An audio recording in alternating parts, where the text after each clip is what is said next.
Hello, gelato, everyone. It is George the Disney Italiano coming to you with another live. I got a full house today, folks. It's going to be a great live. We're going to discuss a bunch of things going on in the Disney community and the theme parks. But before we do, let me introduce to you my friends, colleagues, panel, all that good jazz. I'm going to start off with two very good friends of ours from Leaving Today's podcast, Mark and Udi. How you guys doing today? We're doing super fantastic. I Thank you am. for Yep. Thank you for having us on. It's an honor and a privilege to be Yeah. talking to you on your show. Yep. Absolutely.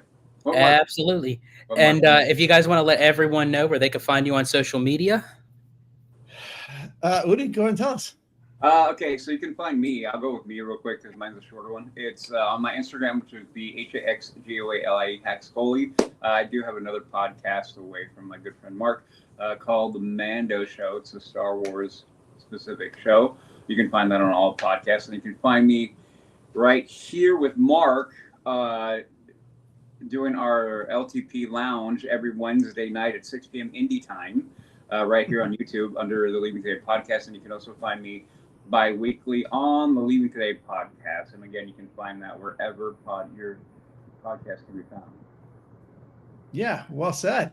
And again, you can find me every Wednesday night at LTP Lounge from 6 to 7 Indie time, where we talk about the latest Disneyland park news, and we have guests on and friends like George and Conductor here. We're always on.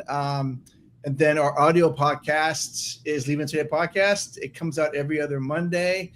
And episode 250 we'll record this Sunday. So we've been doing that for 10 years. And Instagram is Leaving Today Podcast.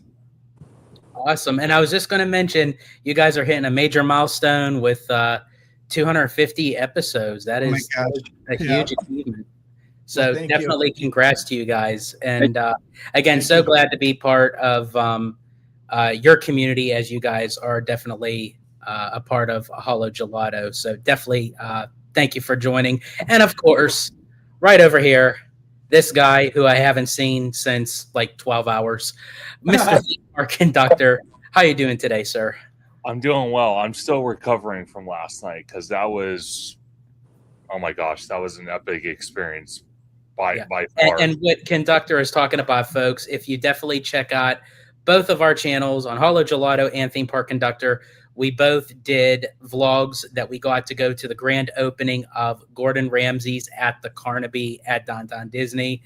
Yeah. What a phenomenal experience. Just the atmosphere of the restaurant itself, the staff, of course, the food. I mean, and I don't want to spoil it too much, but definitely go watch our vlogs because we definitely dive into all of that stuff. And especially with my specialty cocktail drink. Oh yeah. That was very, very interesting. That stuff didn't make it onto the vlog, unfortunately. But if you guys were there, we had a great time. It was it was really fun. So I didn't see your vlog, George, but I watched Conductor's because I just had like half an hour break at lunch, and I was like, let me just like throw this on there. And dude, I was happy for you guys, but a little envious, I must say. But I was everything looked like wonderful, and I didn't understand that they served like the prime rib like that, where they just cut it right there. That was I've never seen that. Yeah, they bring it all out to you. They do a whole production. Really, I think. Correct me if I'm wrong, Conductor, but I think like every dish, they had a little bit of a story to tell with it. Well, it kind of reminded me of Walt Disney World when I was out there. Like everything they brought out food-wise for your whole experience had some type of entertainment aspect to it. But I do know, hearing from other people that have dined at Gordon Ramsay's other restaurants around the world, that's the high class you get. So I did enjoy the experience. Our waiter and just all the staff, including the manager or one of the managers, phenomenal. Like, I mean, A-class service all across the board. Like, I was super stoked to go in there, and after leaving, I already wanted to go back. Oh, okay. Not disappointed. Yeah. Oh, absolutely. And actually, believe it or not, even though the best dish, equals bread and water, the bread actually was really good. Oh, that looks so good. I was like, holy crap, that looks awesome. And you didn't even need butter. No, you didn't. No, Oh, you man. didn't eat it.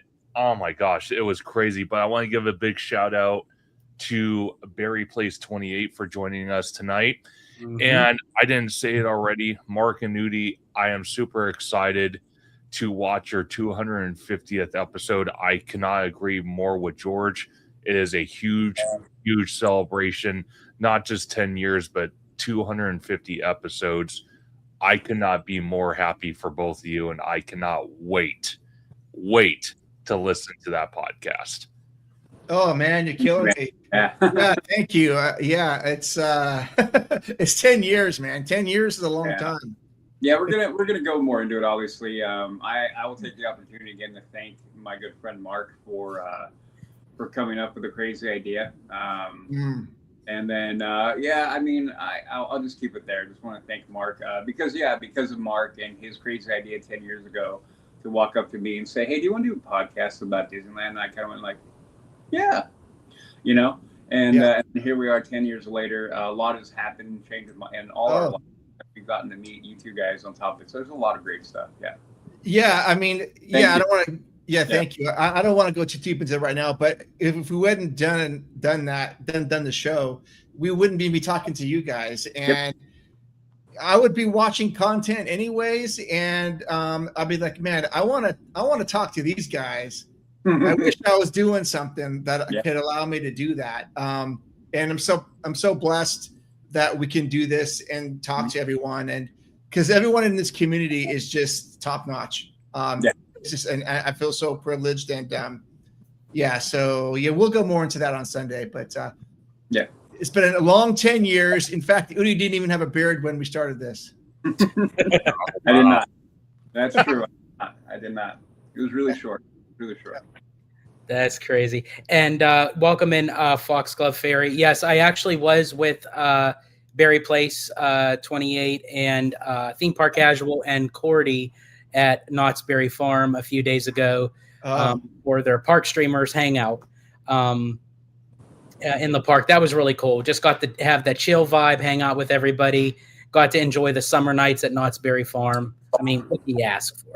Wow, that's nice.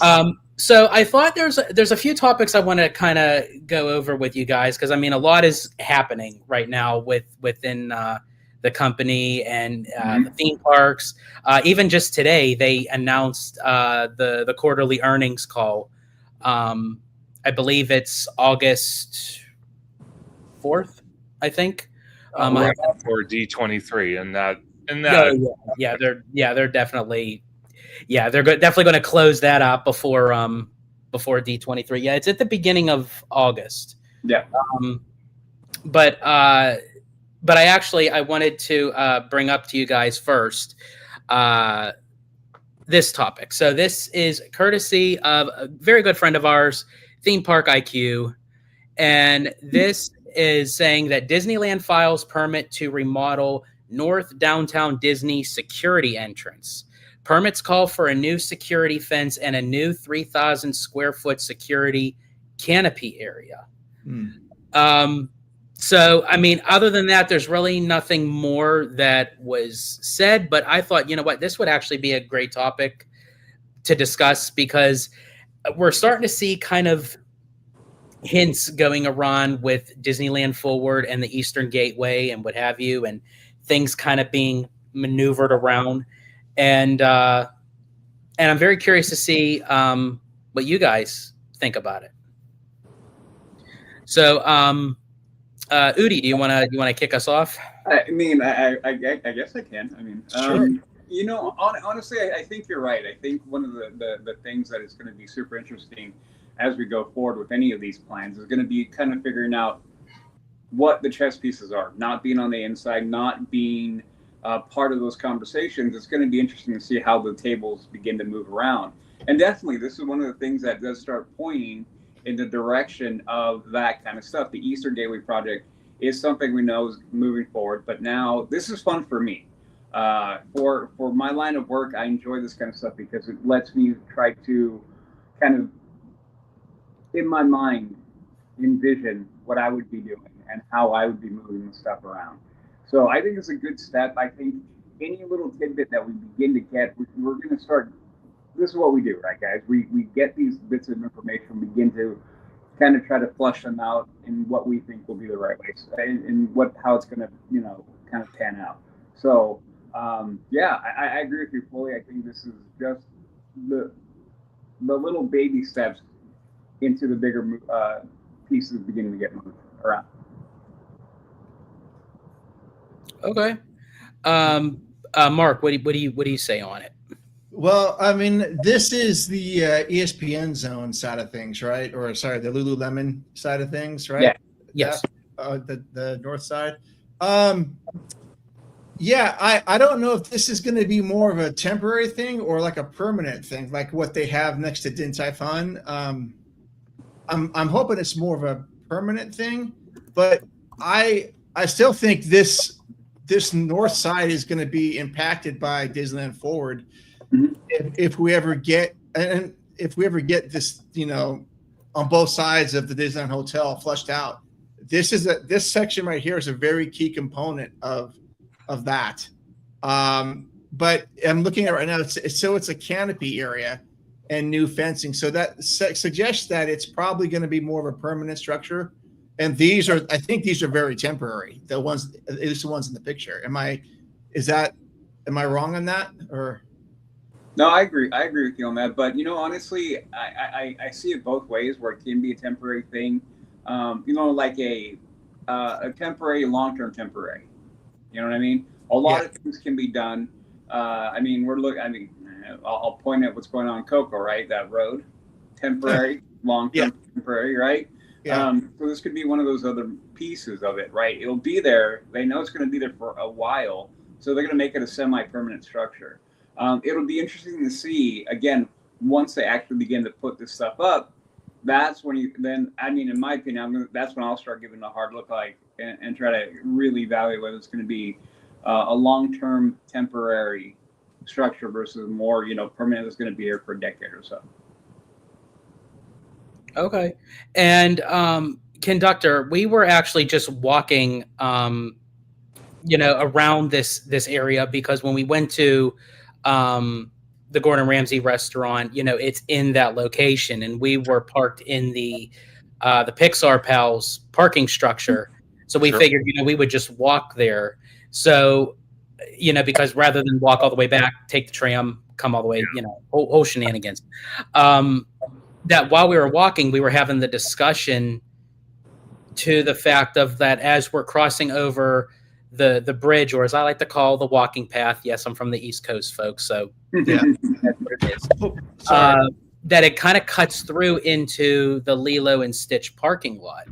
And you were saying, I'm wondering, how long, all of this would even, be existing, because eventually it's going to go at some point.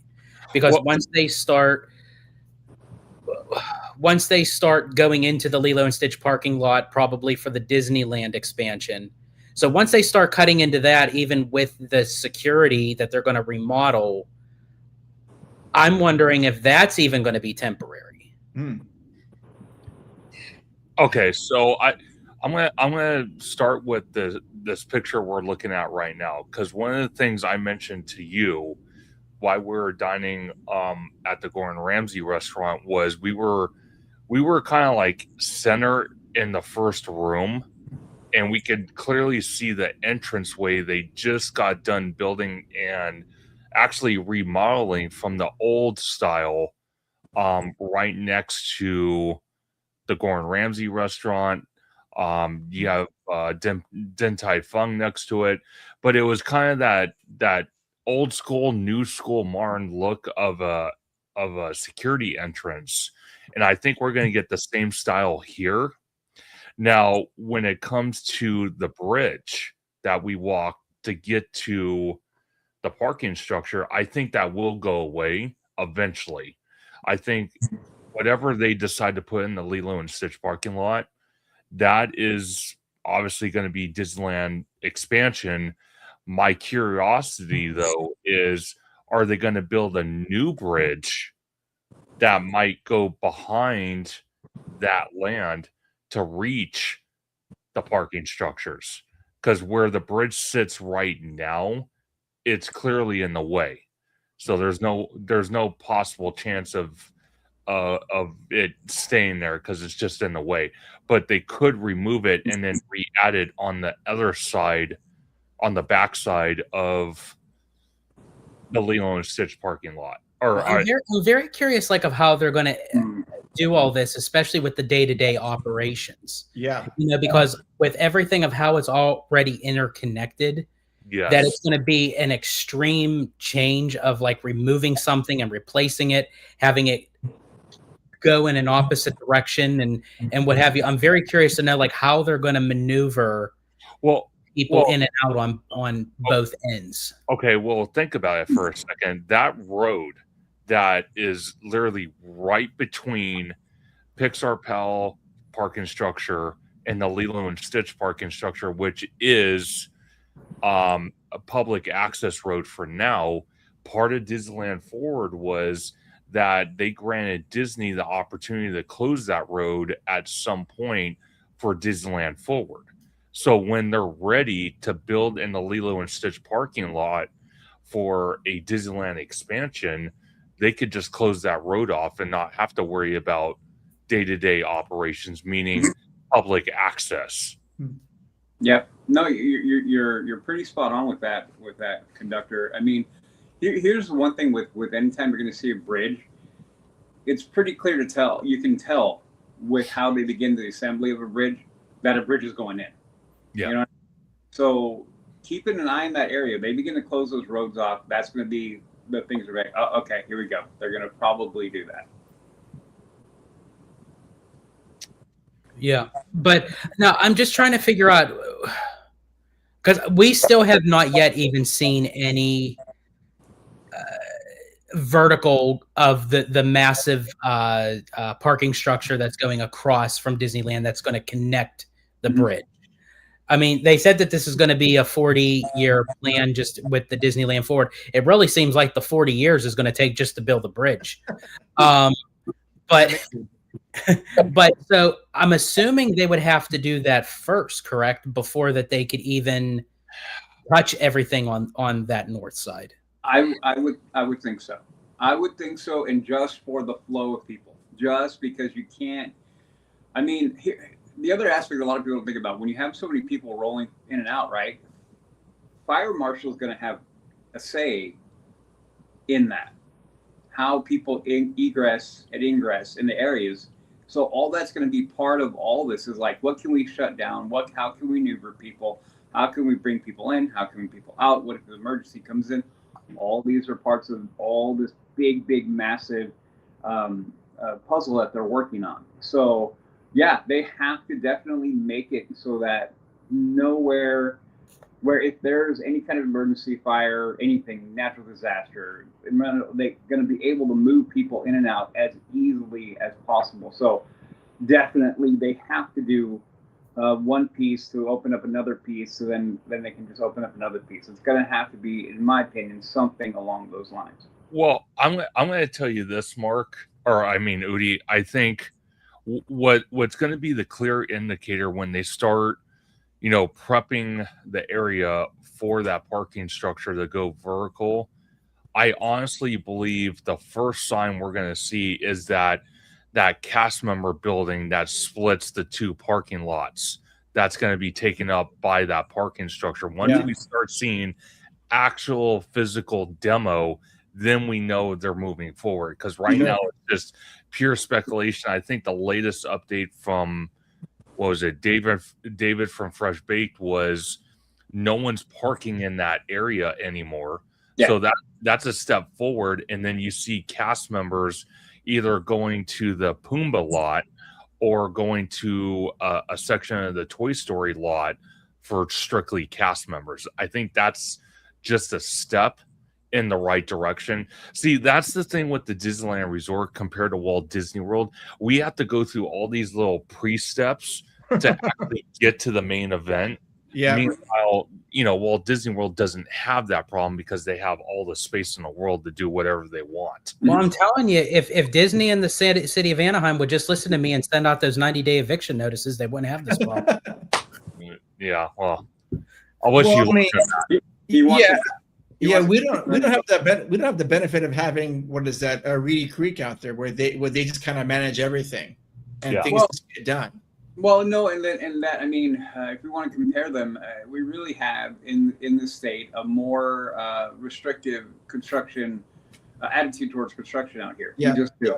Yeah. Believe me, we really do. So that's going to be another thing. Not only do we have the space constraints, but then we have a very heavily constrained construction codes and scheduling and permitting and red tape. You guys both know, all three of you know, I've gone on quite long tirades about red tape and how they slow everything down and how in the state is just horrible for it. So the attitude is not going to help. So that's another part of the thing that I kind of am hoping the new leadership in Disney can start to begin to kind of talk to the people in charge, the counties, the county representatives, the state reps, and being like, hey guys, we need your help to get going with this stuff. Not cut corners, not that, but just be able to speed up the permitting, speed up the inspections, and speed all that up. Definitely up. Yeah. So we'll see. I mean, Newsom has signed some stuff more pertaining to residential construction to kind of loosen up some of this stuff, but I think that's going to permeate a little bit out further into the more commercial area. So we'll see what happens, but that's really one of the key things as well. Well, see, it's funny you say that, Udi, because now with what's also going on, outside the park in the Disney company with California legislature, Newsom's governorship is ending pretty soon. They're going to elect a new governor for the state of California. So I'm kind of curious what type of bipartisan work they're going to do with the Disney company, because this new governor might have a different thought process. It might be better for Disney. It might be worse for Disney. We don't know yet. And that's kind of concerning. No, 100%. Like, I mean, I think the way I look at it, I know who I feel as far as the people who are running for government, who win, whatever candidate wins, what each one will probably do to help or hinder the process. I know which one I feel would be the one to be like, let's go speed it up and be on board. And I feel like one other candidate is going to be like, Yeah, probably. Yeah, because of reasons. I'll just say that reasons. Yeah. Sure.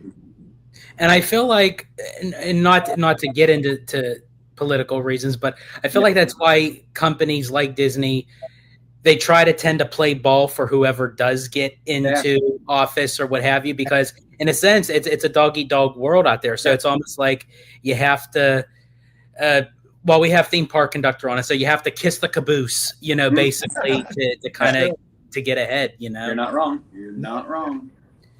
Now, I wanted to bring up, because I am going to bring up this topic a little bit further on, but I just want to touch upon it a little bit because of what we're talking about. D23 is almost upon us, and I'm very curious that, they're going to have a lot of news breaking out with the parks and what have you, but I'm very curious if they kind of go in a little bit of a direction where can we possibly get news on the Eastern Gateway? And I know that like a lot of fans sitting in the Honda Center, they're going to be like, wow, we paid all this money and they're showing us a bridge, connected to a parking structure.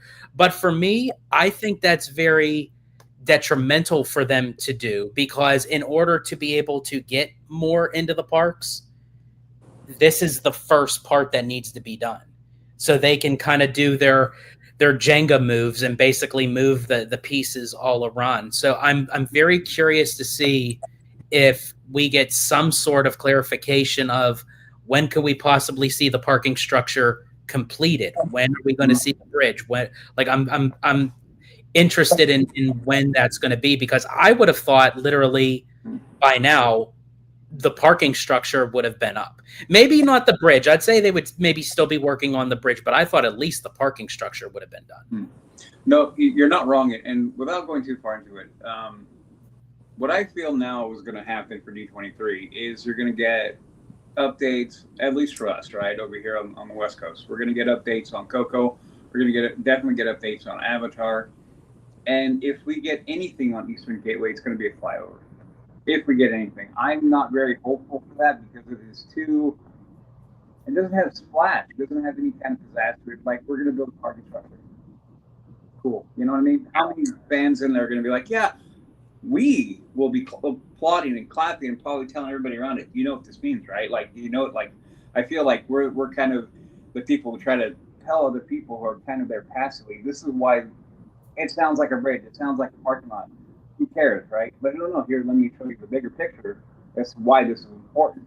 But I think, you know, it'll be interesting to see again. I think we've all talked about it at some length about it being Josh D'Amaro's first solo. This is his thing. But isn't Neil Patrick Harris doing it? He's hosting. Yeah, but he's there though. That's my point. This is under his watch. Yeah. So we'll see what happens with that. So that's just my 2 cents. I feel like we're going to get that, and then very little, maybe a flyover, because again, that to me is more of the nuts and bolts minutia that doesn't put a splash on the page of anybody, any big time splash. It doesn't move the needle for stock. It doesn't do anything. It just gets us who are really into the park and looking at the future in that way. That gets us excited. So, well, I'm gonna add something to, and again, I know me and George talk about doing a predictions either live or a video coming up, but I think, you know, alongside getting the details for Avatar, alongside getting the details for Coco, I honestly think, you know, going off that, we might actually get more detail on Avatar more than anything, because if you look at the Lilo and Stitch parking lot, because me and George walked past it last night, they have a huge section walled off with construction walls that they are actually relocating, supposedly, the Uber drop-off and pickup area right outside the Hollywood backlot. They're going to relocate it to the Lilo and Stitch parking lot, probably temporarily until the Eastern Gateway is built. And that could give us a bigger picture of possibly Avatar expanding even bigger than what we initially thought. So I guarantee we're going to get details on that more likely. And then I think we can still get some, you know, wild prediction announcements for Disneyland, meaning, like, for example, Galaxy's Edge. Yeah. We could get that restaurant we never got. That's a small win. They could get that up and running since the infrastructure is already built initially, because they already were halfway through construction before they axed the project, and we could get that up in like 8, 9, maybe 10 months, but they can announce that at D23. So little small wins like that throughout the resort. Sure. You know. You were going to say something, Mark? I did, yeah, and because I want to go back to that, but the one thing we haven't mentioned yet, and they absolutely will talk about this, is I think we are going to get a bigger sneak preview of what the Avengers Campus e-ticket attraction is. I think it's going to be fleshed out more, and I think we're going to get maybe like a virtual. I mean, we've only seen like one or two conceptual art things of the vehicle. And the you know, Avengers out there. So I think we're going to get a bigger preview of that. And also, I know there's some talk about a new bar or a new restaurant coming up there. I think that's going to be released as well. So I think it's going to be heavy Avengers Campus, Coco, a little bit of Avatar.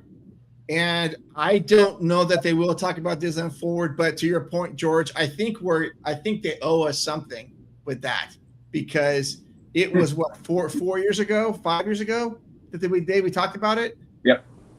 and haven't seen anything beyond that. So, and then of course, what conductor was saying, I hope we get a couple of things about Disneyland, but I think it's going to be DCA heavy. Yeah, I wouldn't be surprised going along that we get an actual opening date for all that. Yeah. For what? Long now for Avengers. For the expansion out. I think we'll get an opening date for that. I think we would have to. Yeah. I mean, I think we're at the point where we really should. Not honestly, I really hope they don't give us, fall 2027. No, don't give me that. Give me a date. Give me a hard date. Yeah. Yeah. Well, I mean, last when we were in the park in January, right? January. No. No, I was March. in the park March. Yeah. No, May. May. May? We were there in May. Was it May? Man, Yeah. So much has happened since then. So when I looked at it, remember we all climbed up there. We kind of gave it on Friday. On that Friday, was it Friday? Yes. I believe now. I mean, it should be much further along. I think I explained to you guys that one of the reasons why the section that we're looking at wasn't very far along was because it wasn't dried in. That has had to have been done, and once that gets moving, if they have a good, I'm pretty sure they do, have a good contract as far as electrical and everything else gets moving, those guys are probably union guys, and they're probably moving along. So, I think that probably has a much more firm, concrete idea when they can actually have everything up and going. Now, as opposed to when we were there a few months ago. I'm just trying to figure out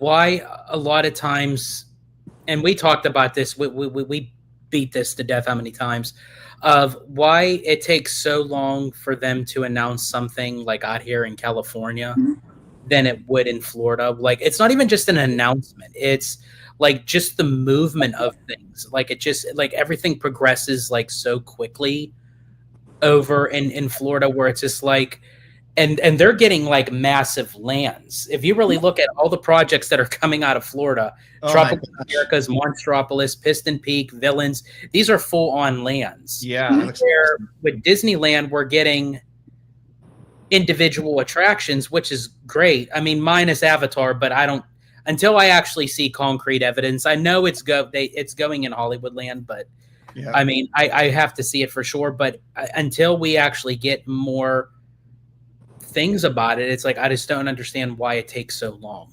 Yeah, and this is kind of where we've kind of talked about it. I think there's going to be no definitive answer. I think it's going to be a big, just a bunch of different things, a bunch of different factors that all apply.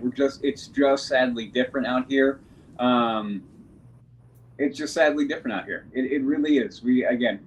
Without going too far into it, we don't have the readily available space mixed with the governmental oversight that is being done here versus up there.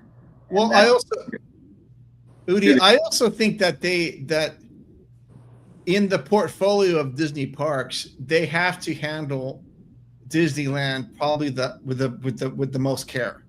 You're absolutely correct. Absolutely. And so I think they're very, I mean, and it's frustrating for a fan, but I understand why everything is thought out and rethought out and make sure we're doing everything right with this. Cause it's, I'm not being biased, but it really is like the crown jewel of their parks. It isn't the prettiest. I mean, I would imagine that Disneyland Paris is the prettiest, but it's, we all know what it is. So I think for that part, they had to be very, very careful, but it's also a combination of just our politics here and all the red tape and how everyone has to have their hand on the construction.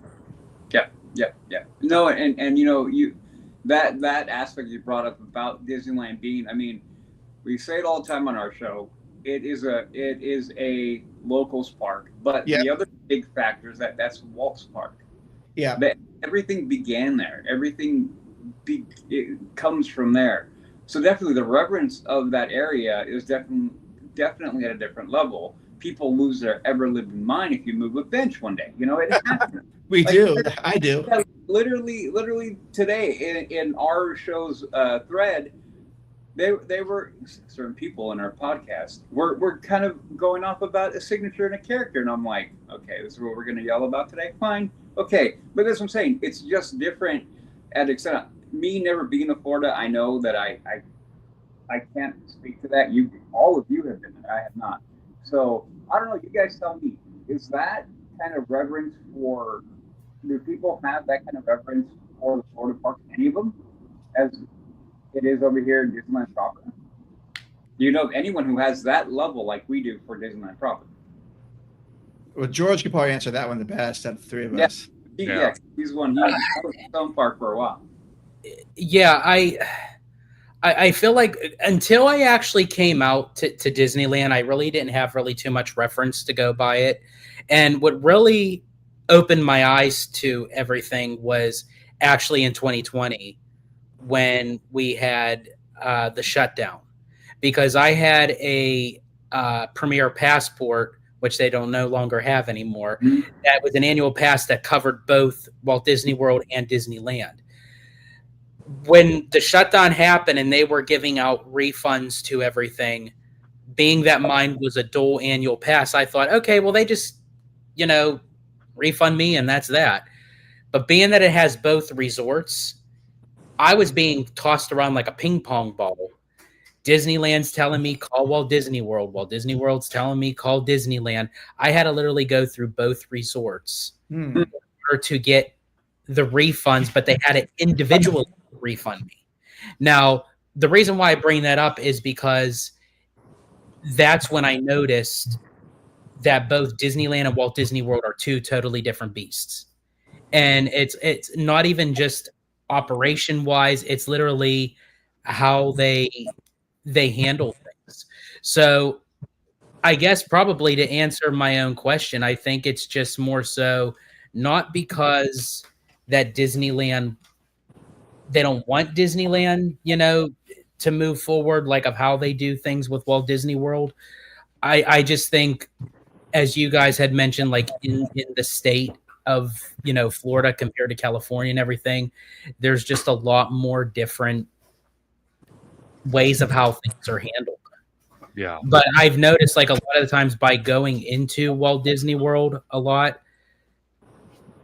literally like things will, be changed.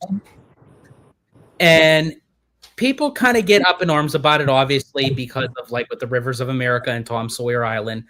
But I think other than that, really, I think people get more up in arms out here when it comes to, as Udi, as you had mentioned, like just moving a bench. Right. Like it's almost like they treat like Disneyland that it's just like this precious time capsule of a park, and it's like, don't touch it, kind of. Yeah.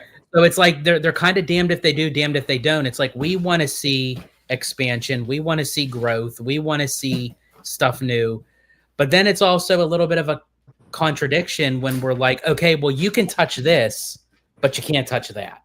You can touch this, you can touch that. Yeah. So it's like kind of like, what's the balance? Like, which way do you go with it? Yeah, no, I agree. Yeah. See, so that's kind of again, these are all the aspects. I think there's no one solid question why construction takes so much long, or no one solid answer to the question why construction takes forever over here.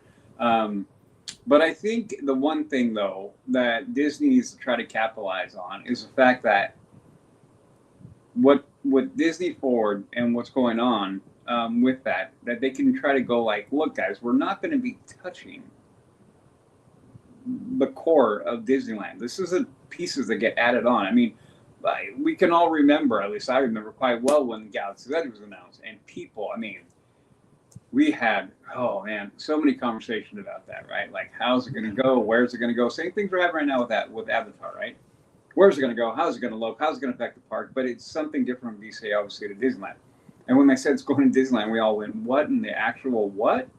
So the way they handle that was, my opinion, was done very well, because where they put it, they kind of look, we're not going to touch anything right here. The only thing that they redirected a couple of things, but overall the effect was very minimal in the park.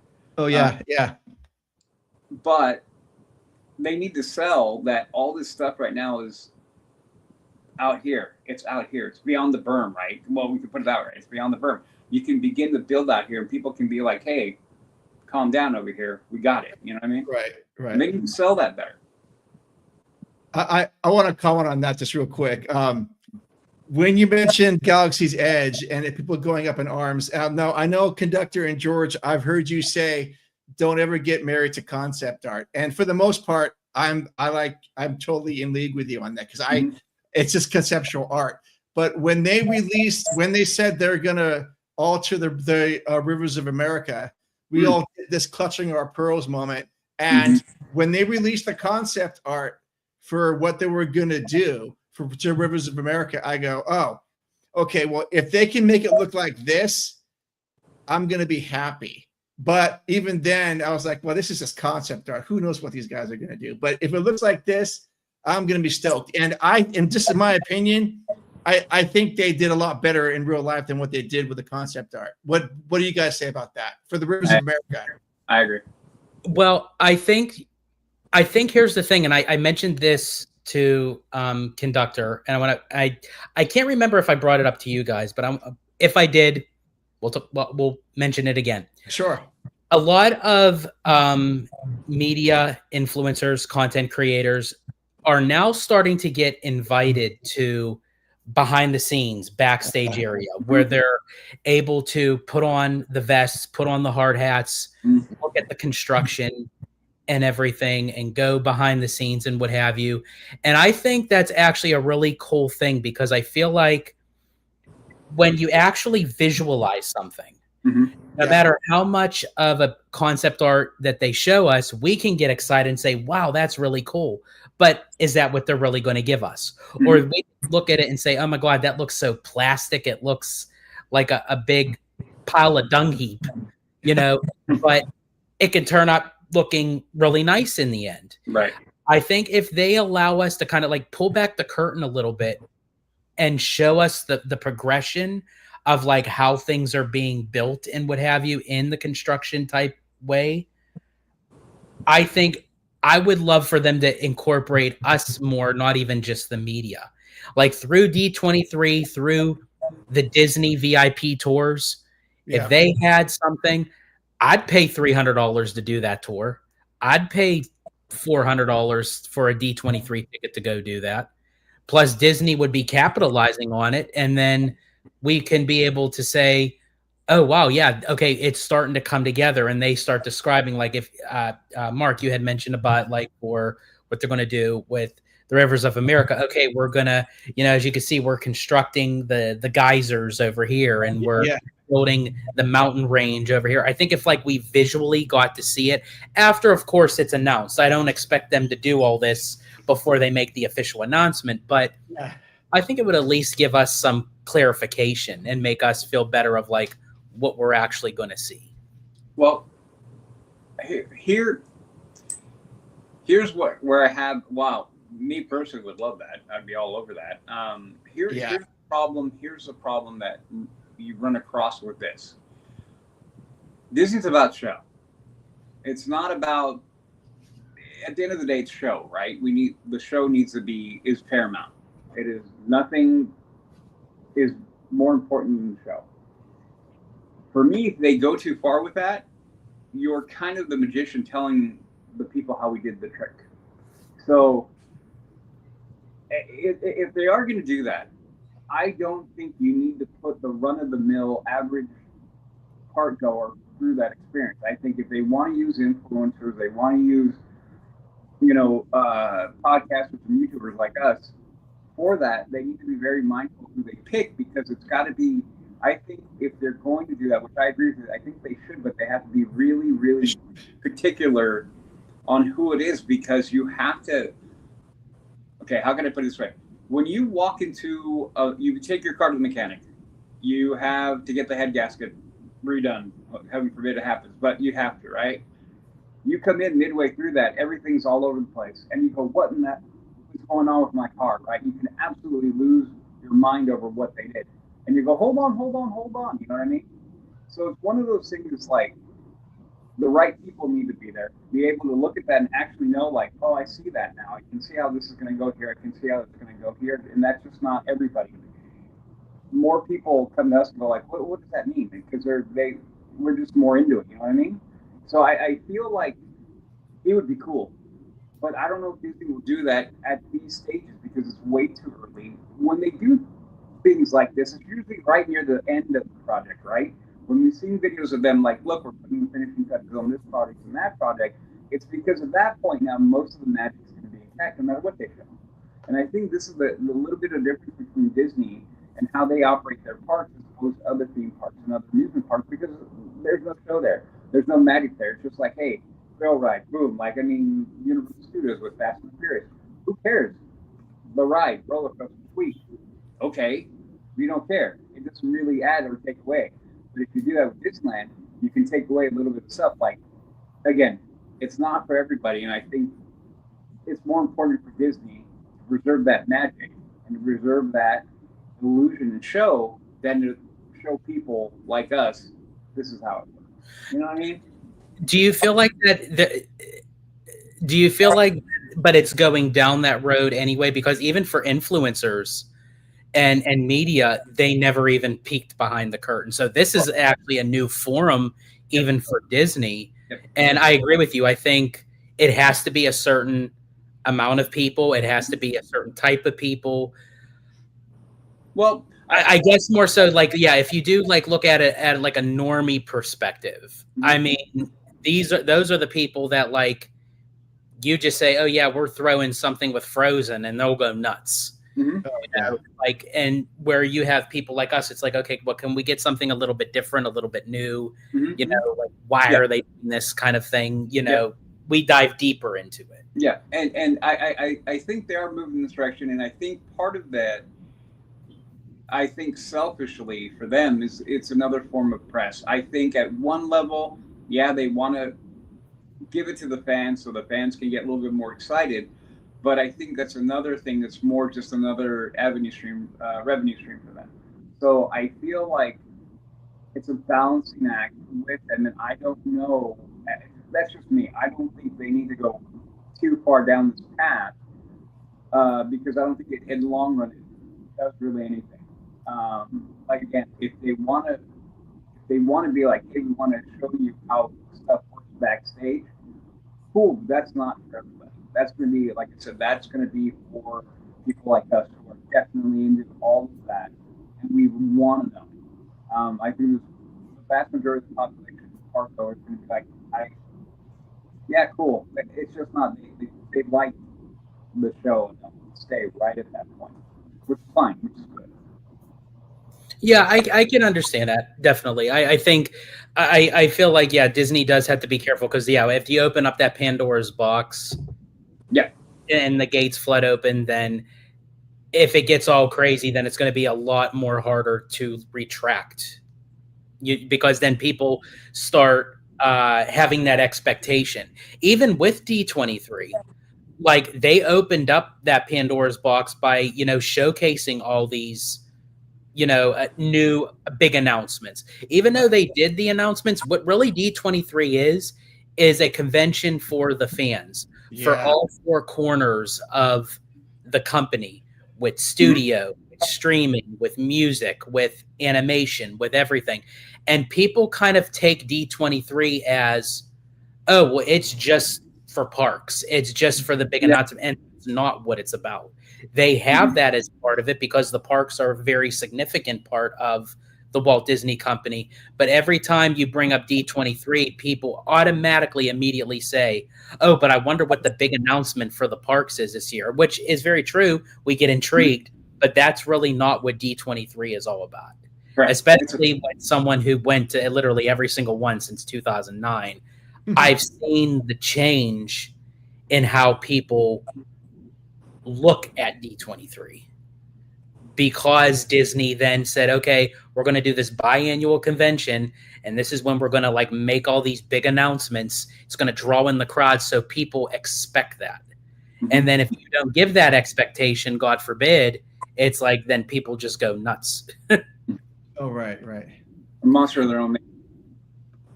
And then Billy Rides, welcome in. Speaking of Star Wars, what do you think about if a Star Wars OT Cosmic Rewind replaced the Hyperion and animation at DCA? Then Disney's 3 big Hollywood blockbusters could be in the same area. I have a problem, honestly, with Avatar going in DCA. I really think throwing Star Wars into the No. mix of DCA, that would just be a. I mean, I appreciate the ambition, Billy. That would be something to literally have like all 3 of them there. But I'm still even trying to picture how we're going to go from a street that's in California and we're going to turn and then segue into Pandora. Now, Right. with Star Wars, I'm all for with expanding Galaxy's Edge. I think we need more in Galaxy's Edge. Conductor had mentioned about like the restaurant and everything earlier, but what do you guys think of Billy Ride's comment? Because Udi, I know you're a huge Star Wars fan. Well, I'll keep it real brief. No. No, I wouldn't like it at all. I get where he's coming from, but no. What they're doing over there, with what they're planning on doing is plenty. So Star Wars, I think you keep it in Galaxy's Edge and you build on that. I'll just give my real quick 2 things that need to be fixed at current state of Galaxy's Edge. One, like Conductor said, restaurant, 100%. That needs to happen. That needs to go in full sit down, show the whole thing. That adds a whole other level of just interactivity and immersion, right? The second thing is they need to take Rise of the Resistance and make it Rise of the Rebellion, and then, my God, the place will be absolutely amazing. Yeah, I remember having that conversation with you when we were in line for Soarin', and Yeah. I'm all for that. Oh my gosh, right. I have it all in my head. I know exactly what scene to change. I know exactly how to do it. I'm like, man, this is how you do this right here, right here, right here, right here. And we're gravy. Mhm. Done. And then everybody loses their mind. And then Galaxy's Edge is a full encompassing land that everybody wants to go to. Just saying. Yeah, I completely agree. Now, I did bring this up because speaking of like Avatar and Pandora and going over, this is also courtesy of Theme Park IQ. Now, again, not too much information on it, but it was just something that was just mentioned. And I thought, well, since we're kind of on the topic, let's, bring it up.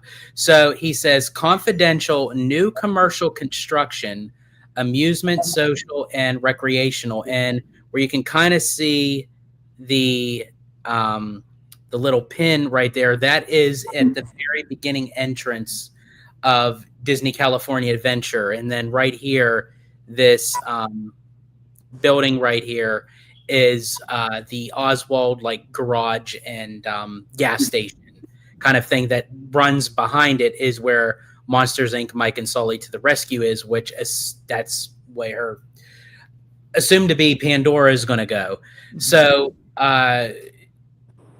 Conductor, I want to actually ask you, because we kind of dived into that, but maybe we can dive into it a little bit more, because we kind of agree, but I think you and I have like different takes on it. Like, I think you're a little bit more okay with it if they were to kind of remove that area and kind of have more of another entranceway into Pandora, where I just think no matter how they do this, and I honestly, I could be eating crow when all this is said and done, and it may look much better, but I just can't visually see it. I really honestly can't. But if you wanted to kind of like add on to like what could possibly happen here. Sure. If you could click on the picture and make it a little bit bigger. Yep. Okay, perfect. So where the red dot sits, and it's funny because I called Mark the other night. I don't know if I woke him up, but No. I called him. He wakes me up, so you're good. And I was talking to Mark, and I said, you got to look at this post I sent to them. We talked for about a good 10-15 minutes. Yeah. But looking at this picture, where the red dot sits right now, like George mentioned, you have the Oswald Garage Gift Shop, you have DCA's version of City Hall, and then literally behind it, outside DCA, you have guest relations, you have restrooms, and you have the lockers.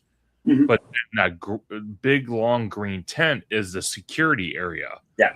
So I kind of feel this is a good spot, at least in my opinion, for the transition to walk into Avatar. Because I know how George feels. I feel the same way. I don't really like Avatar in this section of DCA, but since Disney's gung-ho on putting it here, I would honestly want to believe that the best transition, I hate to say it because it's not going to be Hollywood Boulevard. I don't care what they try to do, it's not going to make sense.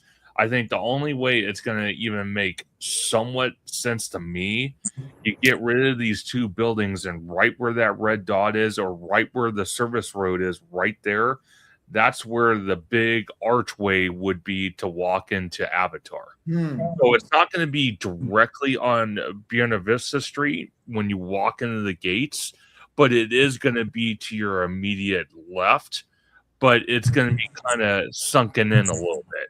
So it's not right on the main pathway, but it's going to be close to that main pathway.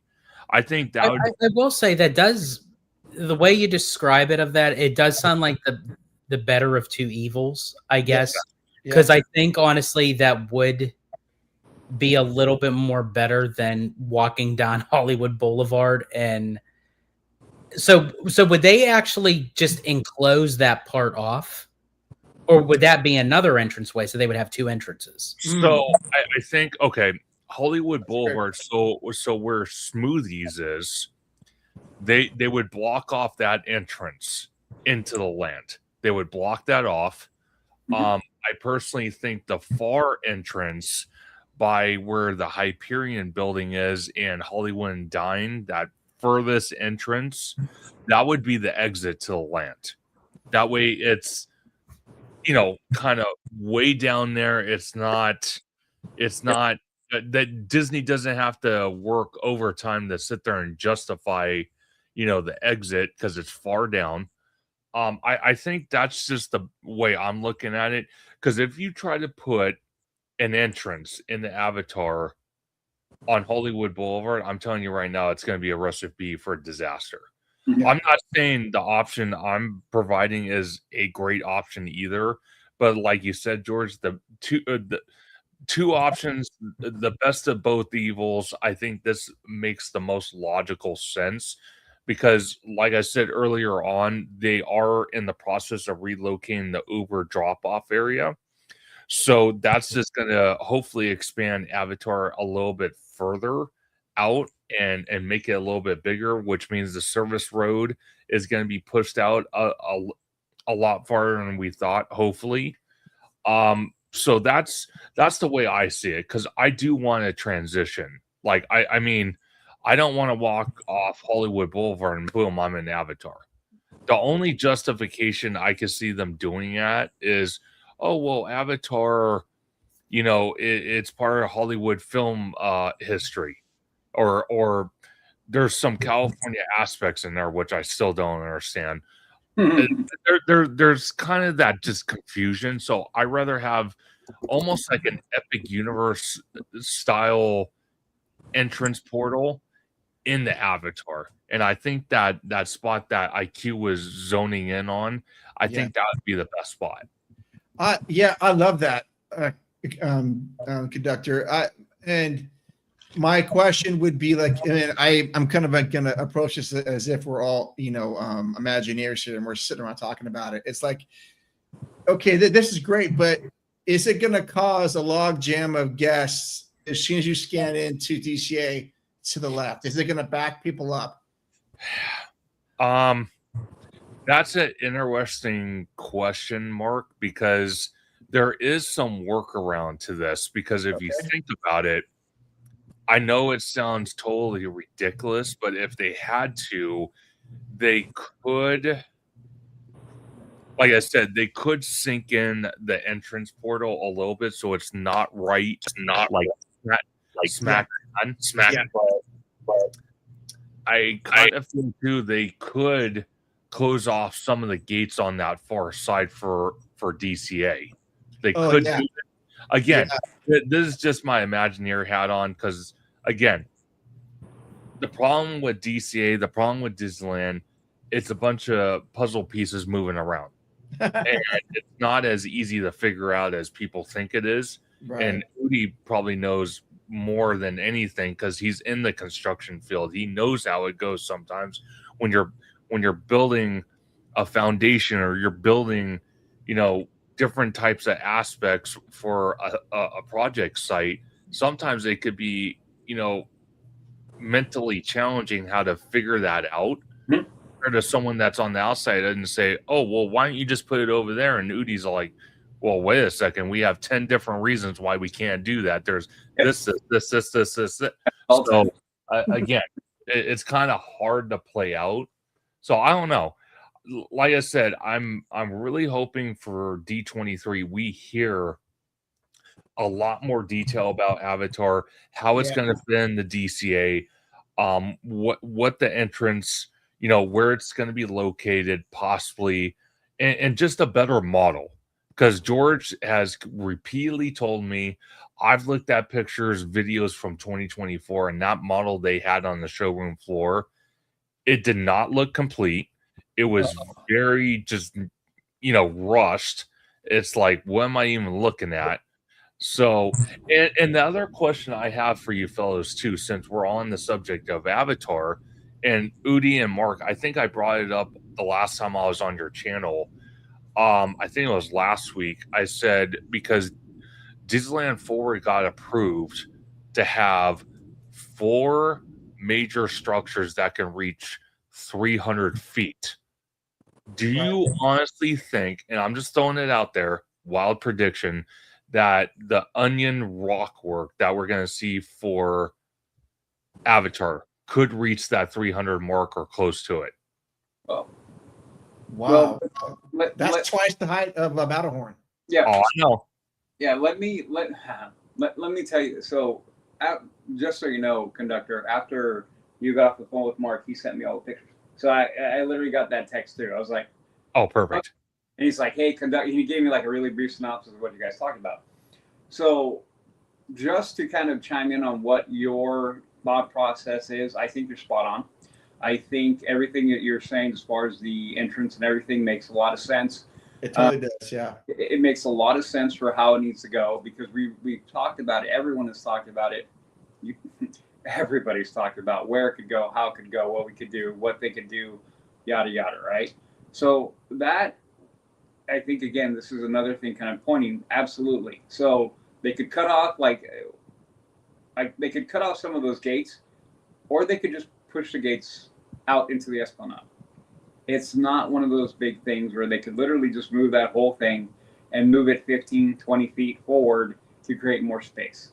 Yeah. The Esplanade is plenty big, and there's room within the Esplanade. I think the other thing that I found myself doing, I think a lot of us have done, is that we're so spatially, how do I put it? We're so fixed in that space. We're so used to that space that expanding upon that space is difficult for a lot of people to imagine. Like, well, this is here. Well, what's going to happen here? Well, we got to take that out. What do you mean? It takes a different kind of mentality to be able to look at an existing space, whether it's a building, an open piece of land, or hole in the ground, and go like, and this is going to go right here, and then that's going to go right here, and then this is going to go right here. And some people just go like, what are you talking about? So as you're explaining your point of view, I'm sitting here nodding along going, absolutely. The entrance can absolutely go there. It's a longer transition in. The back end of it could filter right out into that, kind of like what they do with Galaxy's Edge and the Fantasyland, maybe a much shorter transition from the heart of the Pandora, Avatar, whatever they're going to call it, back out into to the Hollywood, right? And so I feel like these are all the pieces that are going to start coming together.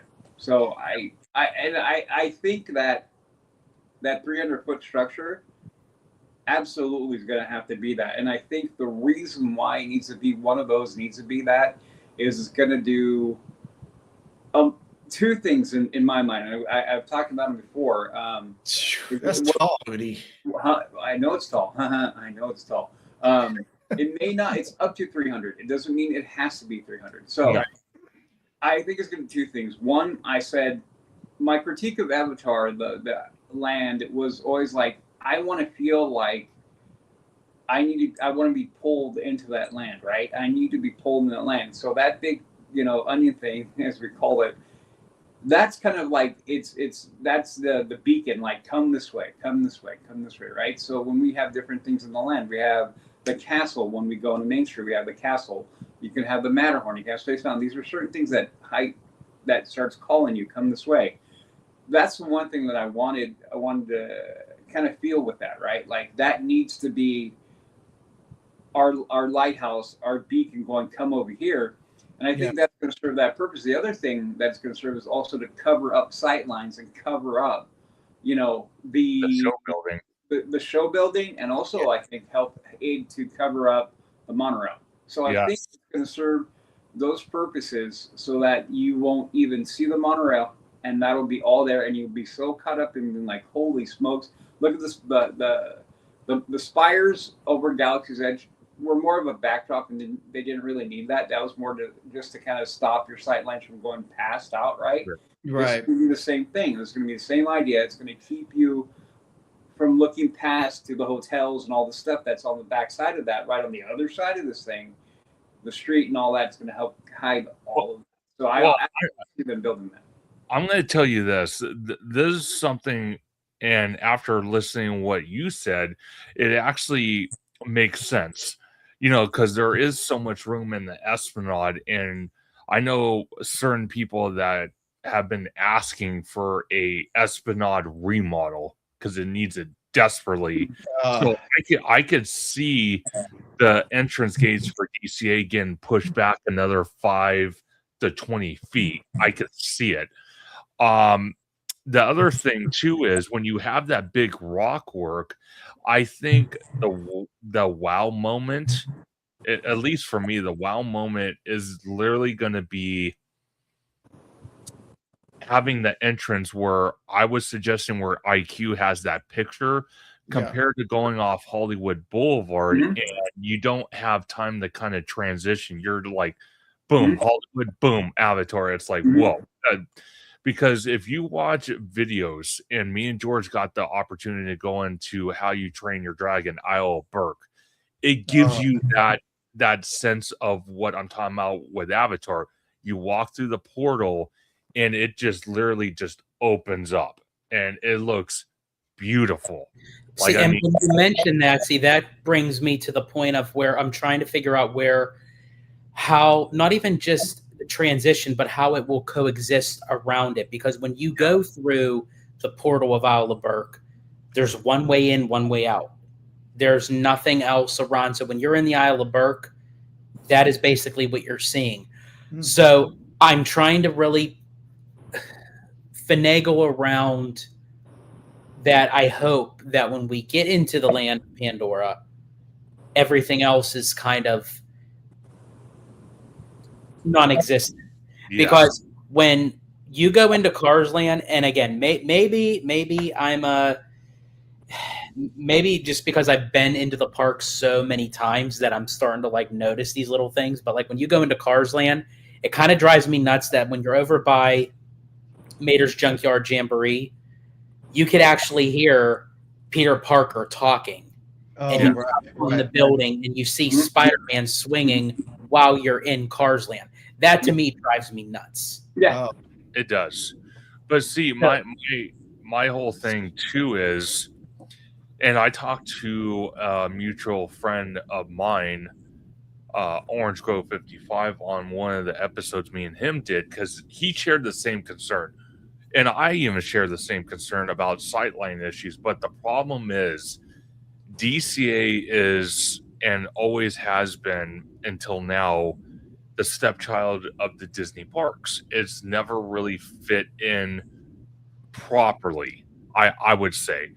And my whole thing is because people have mentioned, including OG, he's all like, well, you have Coco, and then you have the Incredicoaster right next to it. Isn't that a sightline problem? I'm like, dude, we have to mentally understand here. Okay, I understand sightlines are a big thing. I get that.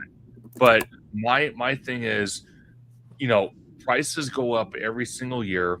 We just saw it today. There was a post that was put out that a lot of the food items went up in price today at the Disneyland Resort. And as prices go up year by year or a couple times a year, whatever it might be, when do you decide that sightlines start being less of an issue to you and more things to do in the park for what you're paying for is more important? That's the way I'm looking at it. And I get it. Being in Cars Land, I don't want to see Spider-Man flying through the air. I don't want to hear it. I don't. But again, if you're going to charge me what you're charging me, either for a day ticket, park hopper ticket, or a magic key, my thought process is I'm starting to care less about sightline issues than I am what is available, what is offered in the park for what I'm paying for. I can understand that to a certain degree, but I feel like that you're then kind of reducing your own values of what makes Disneyland special as opposed to other places that don't really do too well with that. Six Flags. So to me, when you're giving me a high premium price, I'm going to kind of hold you to that expectation that don't just throw something in there just to say, oh, because DCA doesn't get that much love. Yeah, so let's just throw it in there. To me, I think that's a bigger insult because I could count on my hands how many times that they would do that for Disneyland. I can seriously doubt for Disneyland they would just throw and plop something there just to say, and we're going to call it a day. No. I really want them to stop treating DCA like that stepchild. That's what drives me nuts, is start giving it the respect. And if you're going to do something as big and ambitious like something of Pandora, I would hope that they would do the best they can. But as I said, from the gate, even when they announced it, when Bob Iger mentioned it, that wasn't planned. He just mentioned it because he had to get everybody back from the whatever was going on when JPEG was in. And then after the call was over, he turns to Josh and is like, okay, we got to make this happen. But I totally agree with you. Do not get me wrong. I really do. But being that we're so restricted out here on the West Coast, I'm not saying it's a contributing factor. I'm just saying that in general, is that maybe why projects, whether they're announced or they're in the pipeline and not ready to be announced, take so much longer at the Disneyland Resort because they're tap dancing around the fact that I agree with. I agree with. I just think in where they are going to put Pandora. Sure. I just feel like that they could do something of a better atmosphere transition than choosing that IP. Yeah, and I agree with you. I think any other land would have been awesome. But the thing is, this is where we're at. So it's like, okay, Disney's not going to change their mind. They're hell-bent on putting it there. So it's almost like now it's like, okay, now we have to try to figure out how the transition is going to be. How we going to walk into the land? How we going to what's going to be our first impression walking in? What are we going to see from what angle? What's going to be our exit? There's all these factors in the play because I think at a point now we are so far past the point of them kind of undecided if they're going to put Avatar there or not. They've already decided. They've already made their mind up. So it's like, okay, now we have to analyze how they're going to lay it out. And that's what I'm and really trust me, I want to be wrong. I want to be wrong on this with all my concerns. I hope that they do this and they blow me away with it, where I could actually come on here, look into the camera and say, guess what? I was wrong. I want to have that moment, because I really don't want to walk into the park and it just basically is just sitting there. And I hope that they give it the TLC that they did done in Animal Kingdom, because the Pandora in Animal Kingdom is just so breathtaking. Well, let me try to assuage you a bit, okay? Would it help if you okay? So I feel like, as the conversation goes, I feel like you're in the box of, it's got to fit in this box. Everything we see, it's got to be in this box. And I'm going to tell you right now, whatever box you're putting in there, don't put it in there, because I don't think it's going to go in that box. I think we're very, again, like I was trying to say earlier, we're all so accustomed to the space that we're like, it's got to fit in this space. And I'm going to tell you this right now. I think I'm already going to go out and say, I said it for a long time that it's not coming. It's not coming. Believe you me, I'm wrong. Like, it's coming. And not only is it coming, I really feel like all the concerns I had came from that thing of it.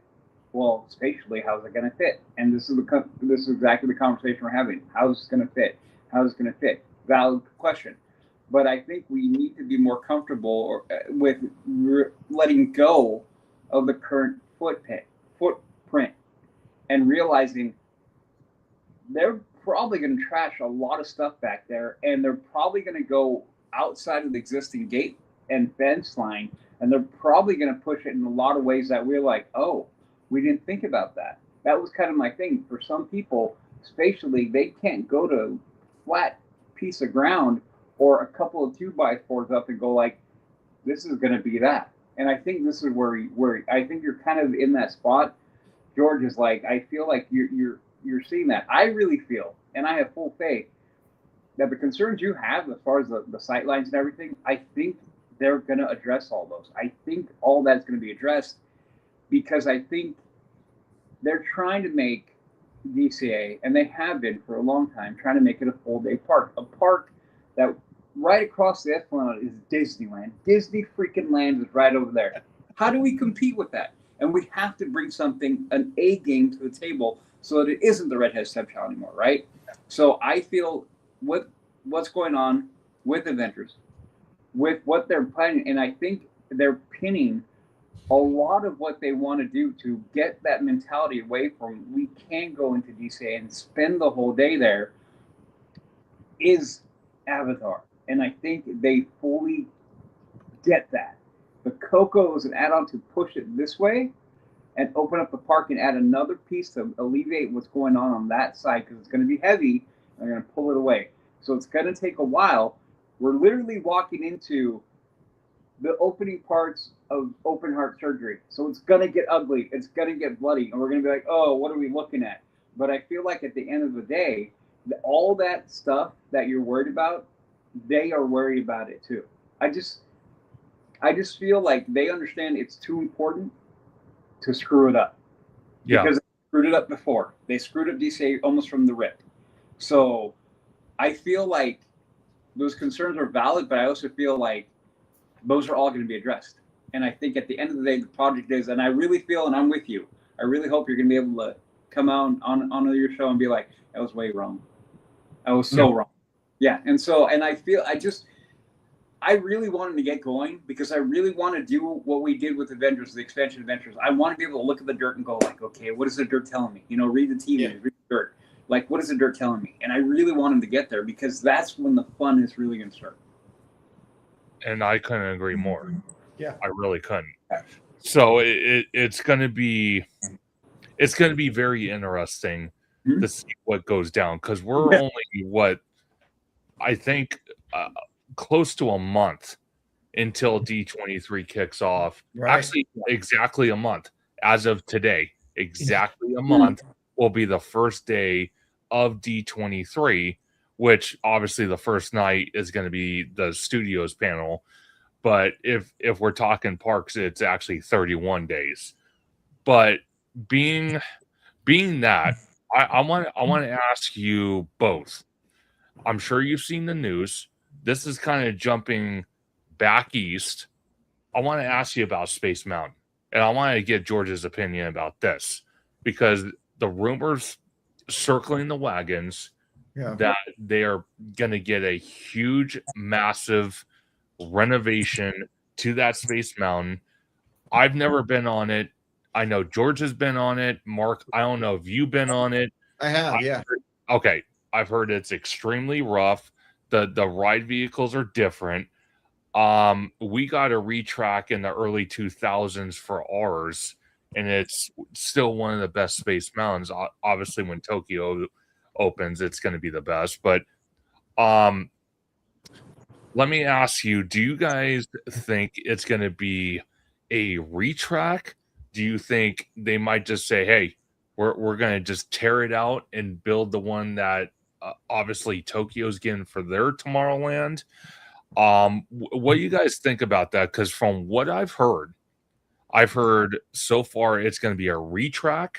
They're going to address the entrance and exit. They're going to do some reconfigurations to the building itself. So I'm kind of curious what you guys think and how that could possibly tie into our Tomorrowland getting a remodel in the near future, in the next maybe 5 to 10 years. I'll let you guys go first. Go ahead, go for it, Mark. Oh, well, I mean, I haven't written it, so I'll keep it short and sweet. I read that, and I found it interesting.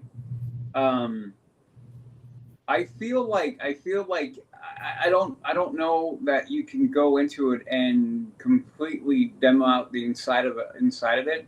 But that being said, they could absolutely totally do that. You know, they could completely.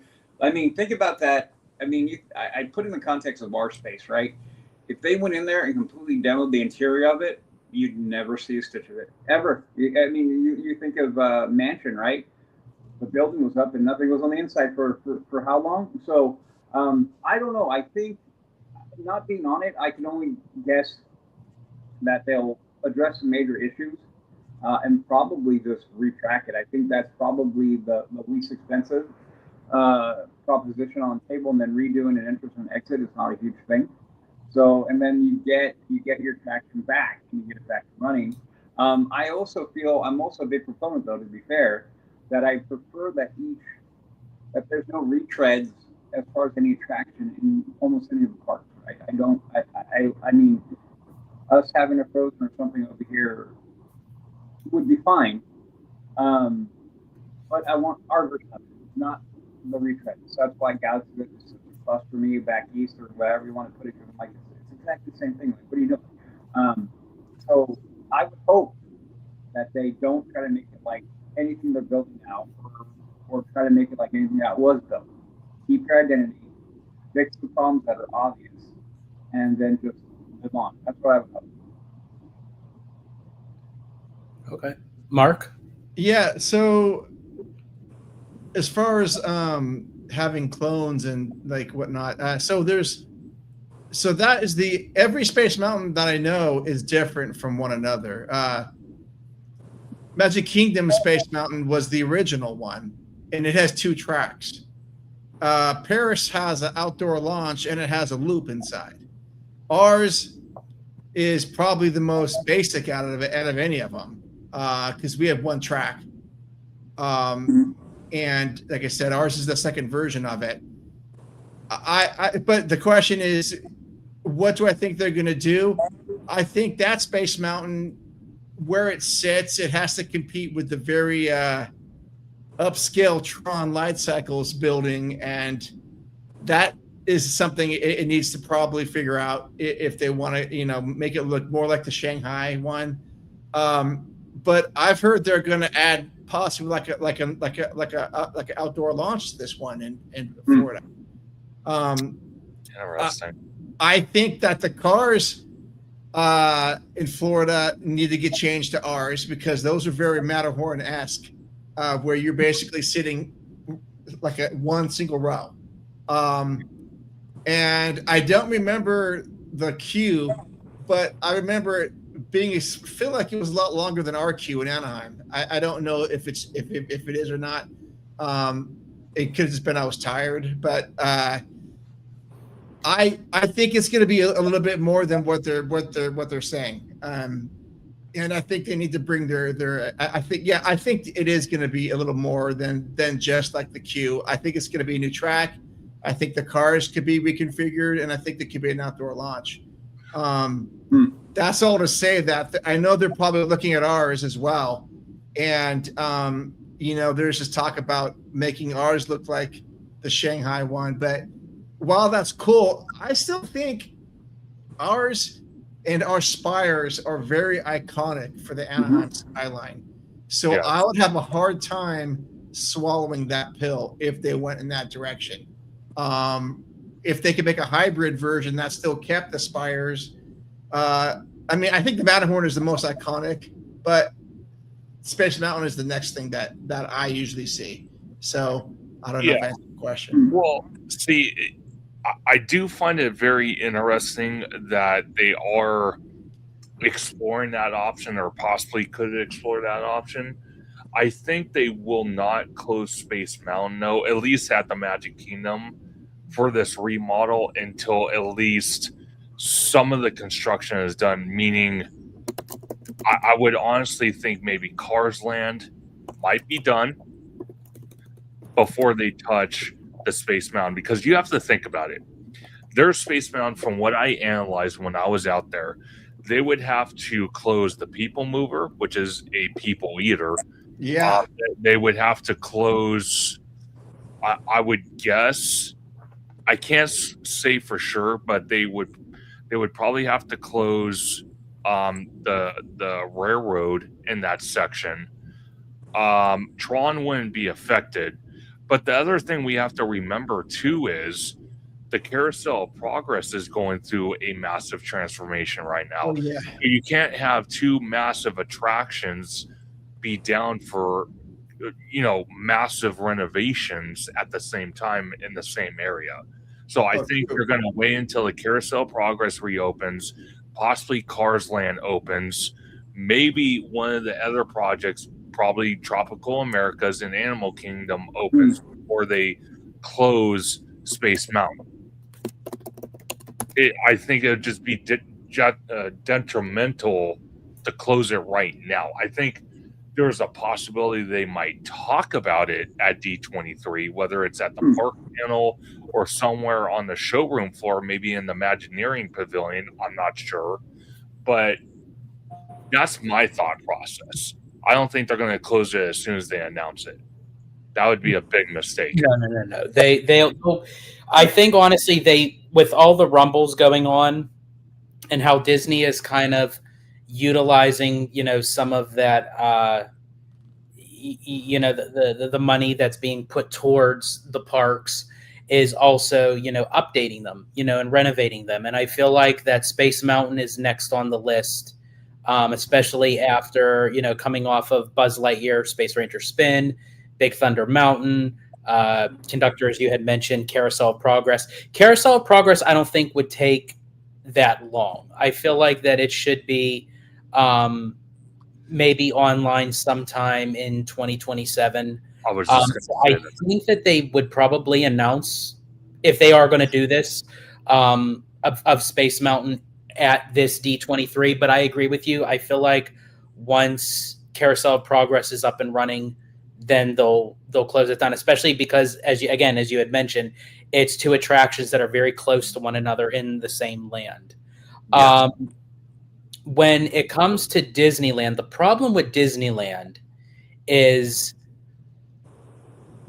I feel like, kind of going back to the same thing, I feel like Walt Disney World can get away with a little bit more because and when I say more to do, I'm not meaning just of attraction wise, because when you look at the number of rides in Disneyland Park, they are equivalent to adding how many of the rides, within the 4 parks of Walt Disney World. But there's a lot of other things that go on in the resort of Walt Disney World that keeps a lot of guests occupied. Yes. You don't really get that too much with Disneyland. So everything is precious when it comes to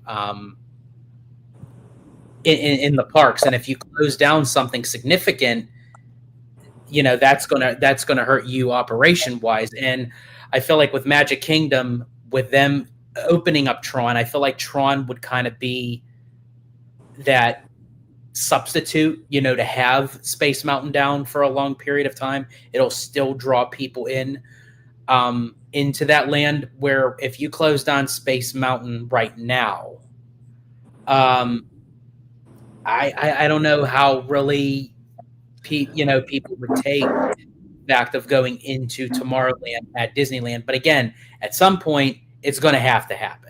Tomorrowland is going to get like a major overhaul. I'm for sure they'll probably do it in phases. I don't think that they would close down the land completely. But until then, they're going to have to put something significant in Disneyland first. And I actually brought this up to Conductor last night when we were walking. That's why I feel like that they would touch the Lilo and Stitch parking lot for the Disneyland expansion first before touching Tomorrowland. Because once you then add something to Disneyland, especially since it's on the opposite side of the park, it can draw people away from that park. For right now, I just can't foresee them touching Disneyland's Tomorrowland right now. No.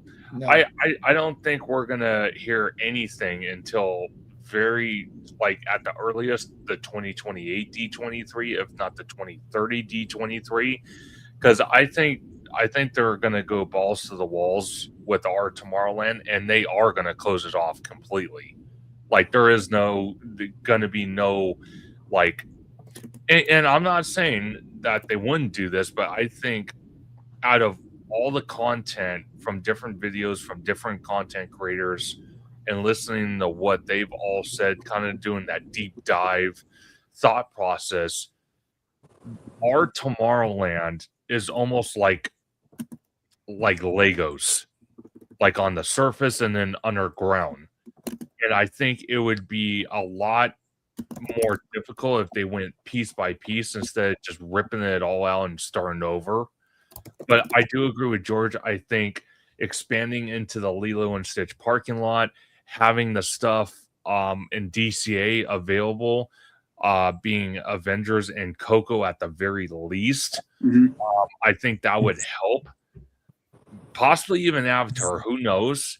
But at least those other 2 expansions and then the one at Disneyland, I think then they could justify closing Tomorrowland completely. Because, like I said, it needs a complete remodel. I don't think it has the ability, from what I've heard, what I've seen, what I've experienced, going to both Tomorrowlands.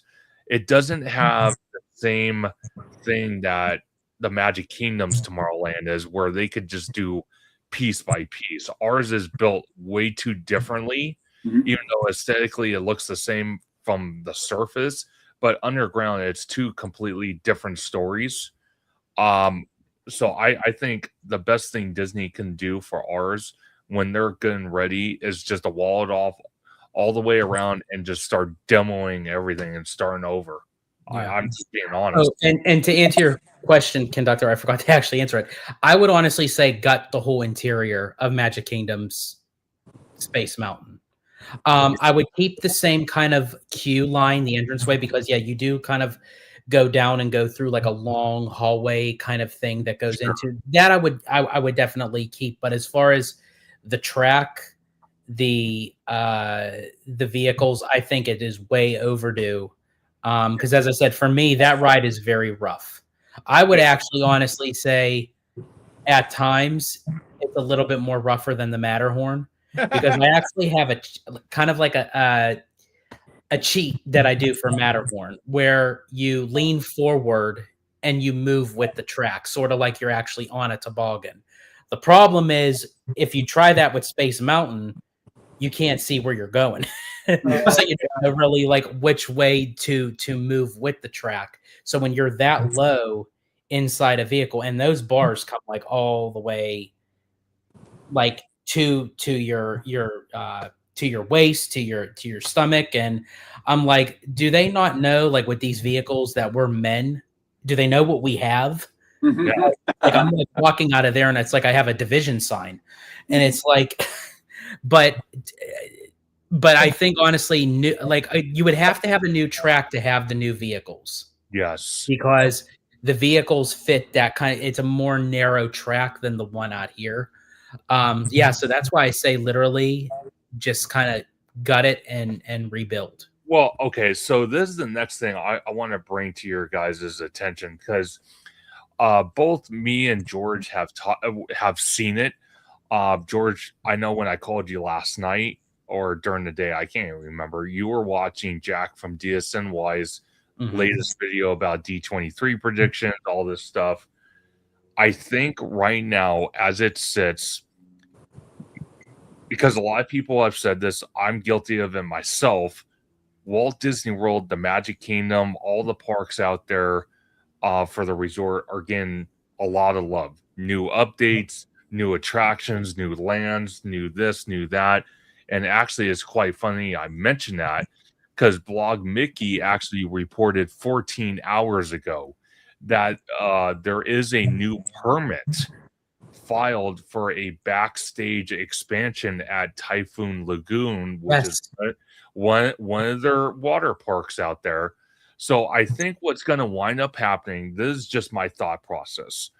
I think we're getting a little love at the Disneyland Resort, meaning DCA with Disneyland Forward. But for right now, the main focal point for construction is Walt Disney World. But I would say give it another 5 to 6 years. So maybe 2030, 2031, maybe 32 at the latest. And then you're going to see a seismic shift of a lot of construction happen at the Disneyland Resort. I think the main focal point right now is Walt Disney World, but once they're done with that, they're caught up. A lot of construction for Disneyland Forward is really going to ramp up here at the Disneyland Resort. I agree with you, because I feel like this is the pinnacle point right now that they have to get all their ducks in a row.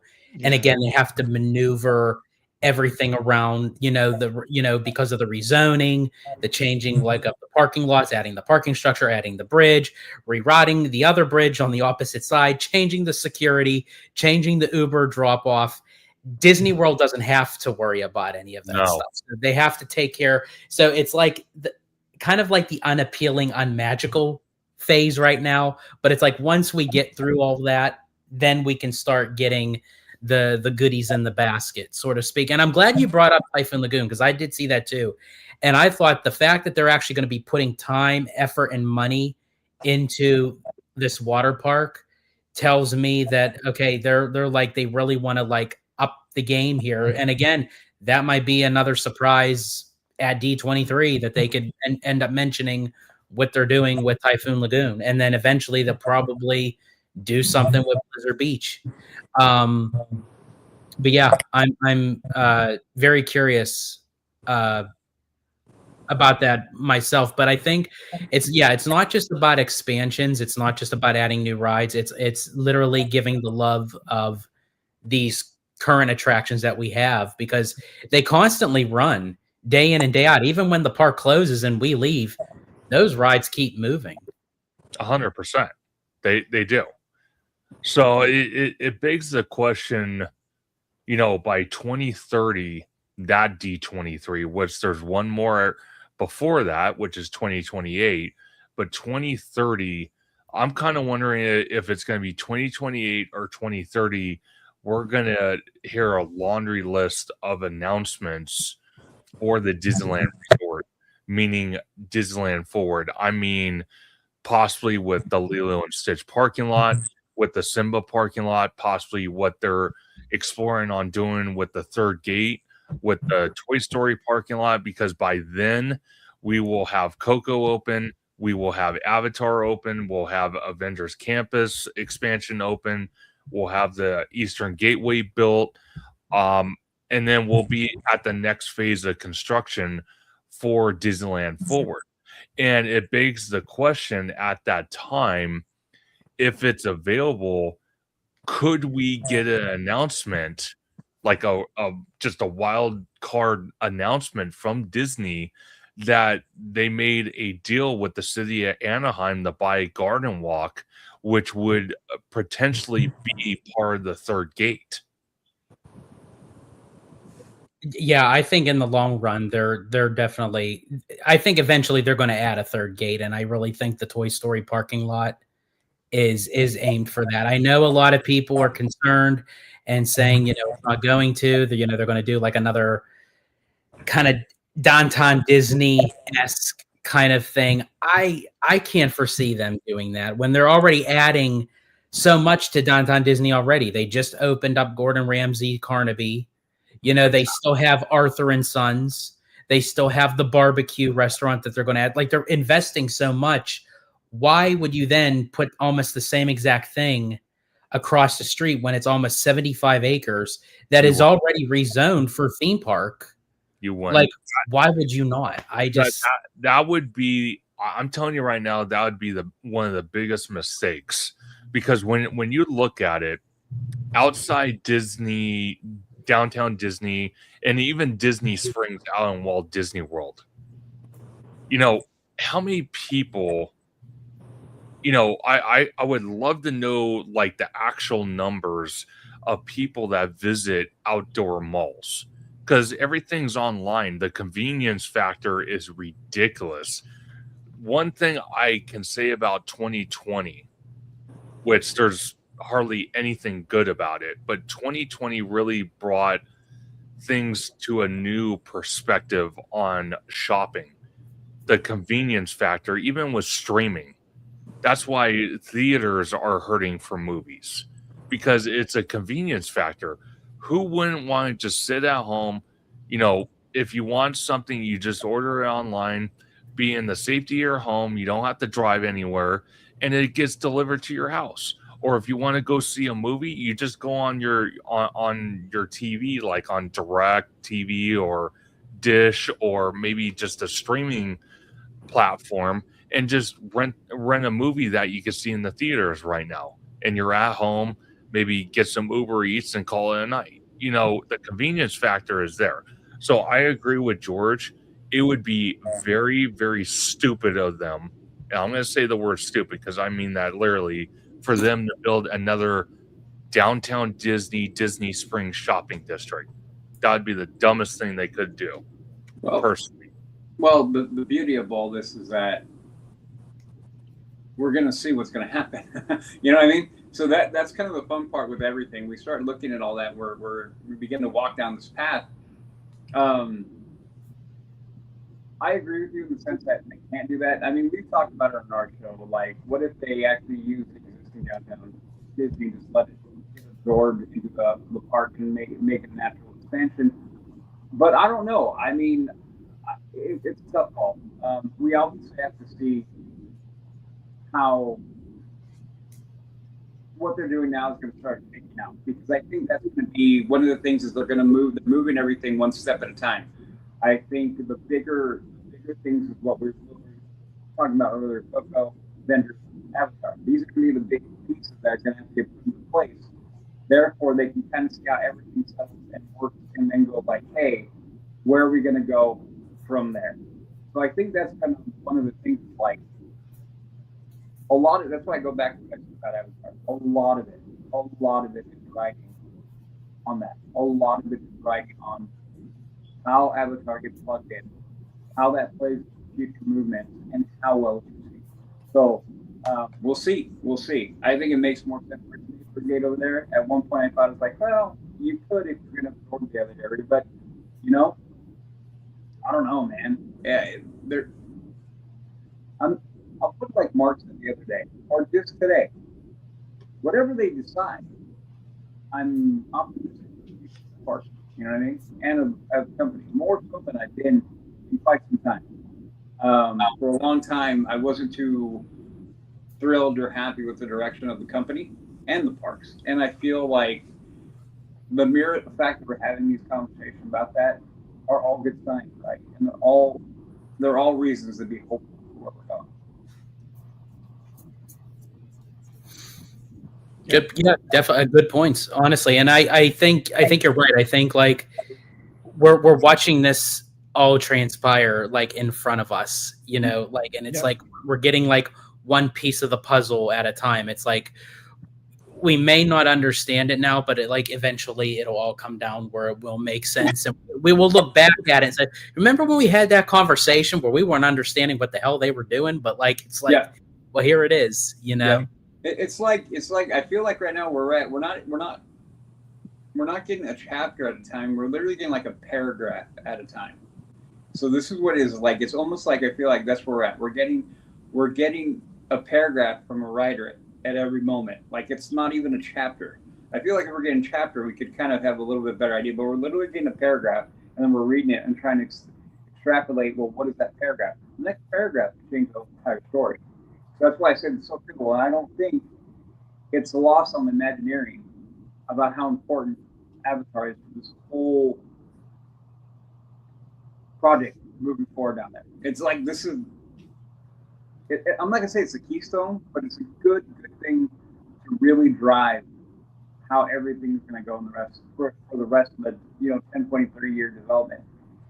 Well, look how even like another piece of information came out where Piston Peak is not going to go as far back as we thought. It's only going to be about 4.5 acres, and it's going to be a lot more for villains. So that then begs the question: could one of those surprise announcements be that once we get more fleshed out concept of what we're getting for Villains Land, that it may not just be 2 rides, we may actually get a third? Mm-hmm. Like, I mean, like it's like some of those like unanswered questions that like I'm really itching to know, and I don't know if we'll get it at this D23. I'm not 100% sure, but I hope we do get something. But I do know that D23 2028, that's going to almost be like the 2024 all over again. I feel like that's going to be the bigger one. Yeah, and it is. And another surprise announcement they could do, because it's been rumored, it's been talked about, is could we get that Haunted Mansion parlor that we see on the Disney Treasure and the other Disney Cruise Line ship? Mm-hmm. That's very true. Maybe that was the extra room, or even for like a full Haunted Mansion restaurant. Yeah. Yep. So it's very possible. But again, I want to emphasize, though, in the next 5 years, Walt Disney World's going to get all the love. Do not get me wrong, but I'm telling you right now, once that 2030, 2032 mark hits, I'm telling you right now, Disneyland is going to go through a massive, massive transformation. And that's something I want to see. So again, it's kind of hard to sit there and see it now compared to into the future. You know what I mean? Mm-hmm. So I don't know. I want to hold out hope. I really do. I think going into this D23, I think what would solidify my thought process as someone that covers the parks like you fine gentlemen do is a lot of questions answered. That's what I'm looking for. That's what I'm hoping for myself. Yeah. Because again, we can only speculate so far, because then when we start going really outside the box, we're like, really, could they really do that? Come on, really? Yeah. That's my thought process, but not everyone else's. Because as someone that publicly speaks on live streams, on videos with you guys and other people as well, you don't want to sound too far-fetched, but you don't want to sound like they're not going to do anything, like they're going to do the bare minimum. Mm-hmm. So who knows? It's almost like we're all kind of caught between a rock and a hard place, because everyone I've seen talk about Avatar, talk about Coco, talk about Avengers, talk about any project happening at the Disneyland Resort, they're all talking about the same thing. There's really nobody that has more information than someone else. It's all the same subject. It's just different perspectives on that subject. Right. Agreed. Well said, man. Well said.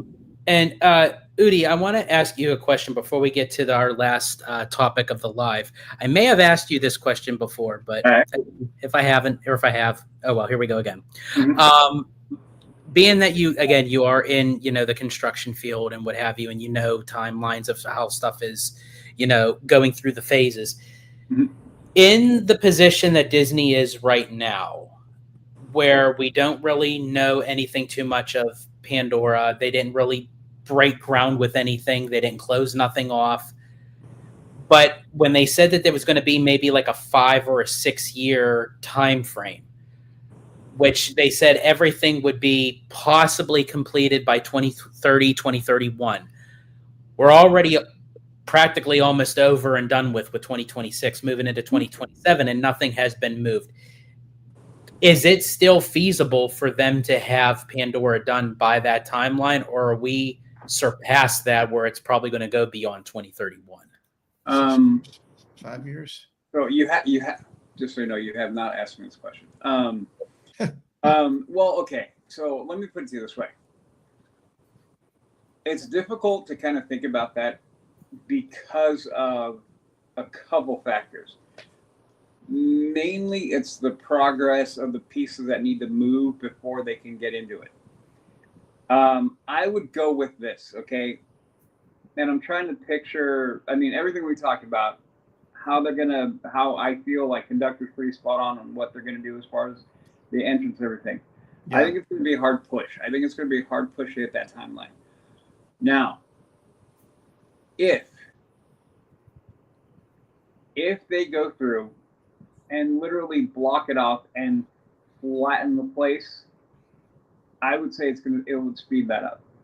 It would speed that up. And I really see them doing that. I really see them going in there, putting up nice big tall construction walls and being boom, and everything's just flat and starting from the bottom up.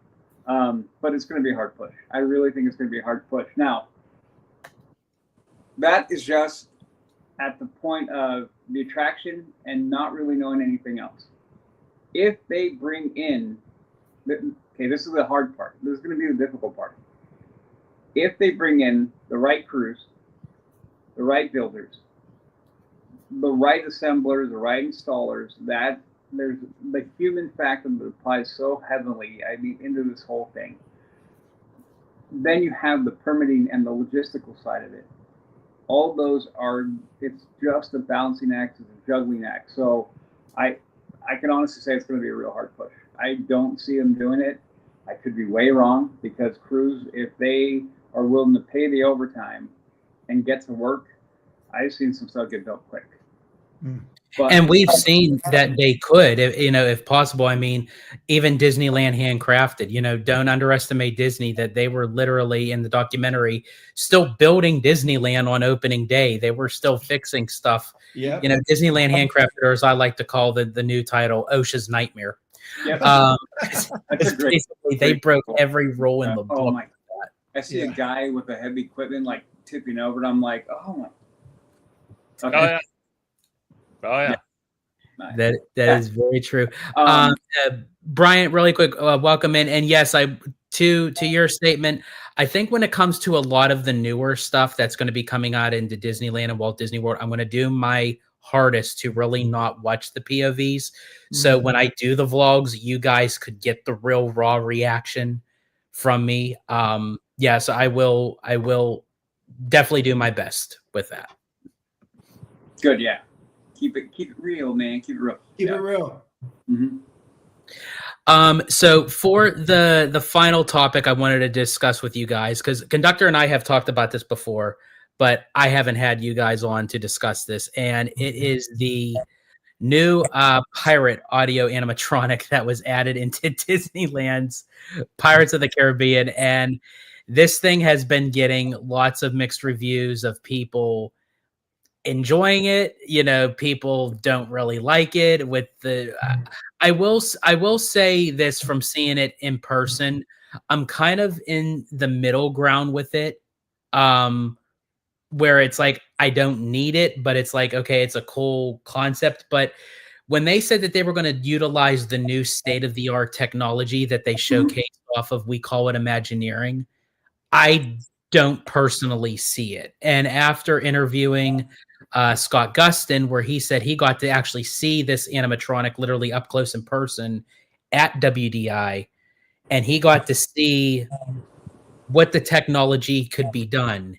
He said that this audio animatronic doesn't showcase what the tech can do. So I wanted to get your guys' overall thoughts. I know you guys didn't get a chance to actually see it in person yet. You know, obviously you'll see it like when the next time when you guys come down, but just of what you've heard, what you've seen, what is your overall take on the pirate? I guess I'll go first. Yeah.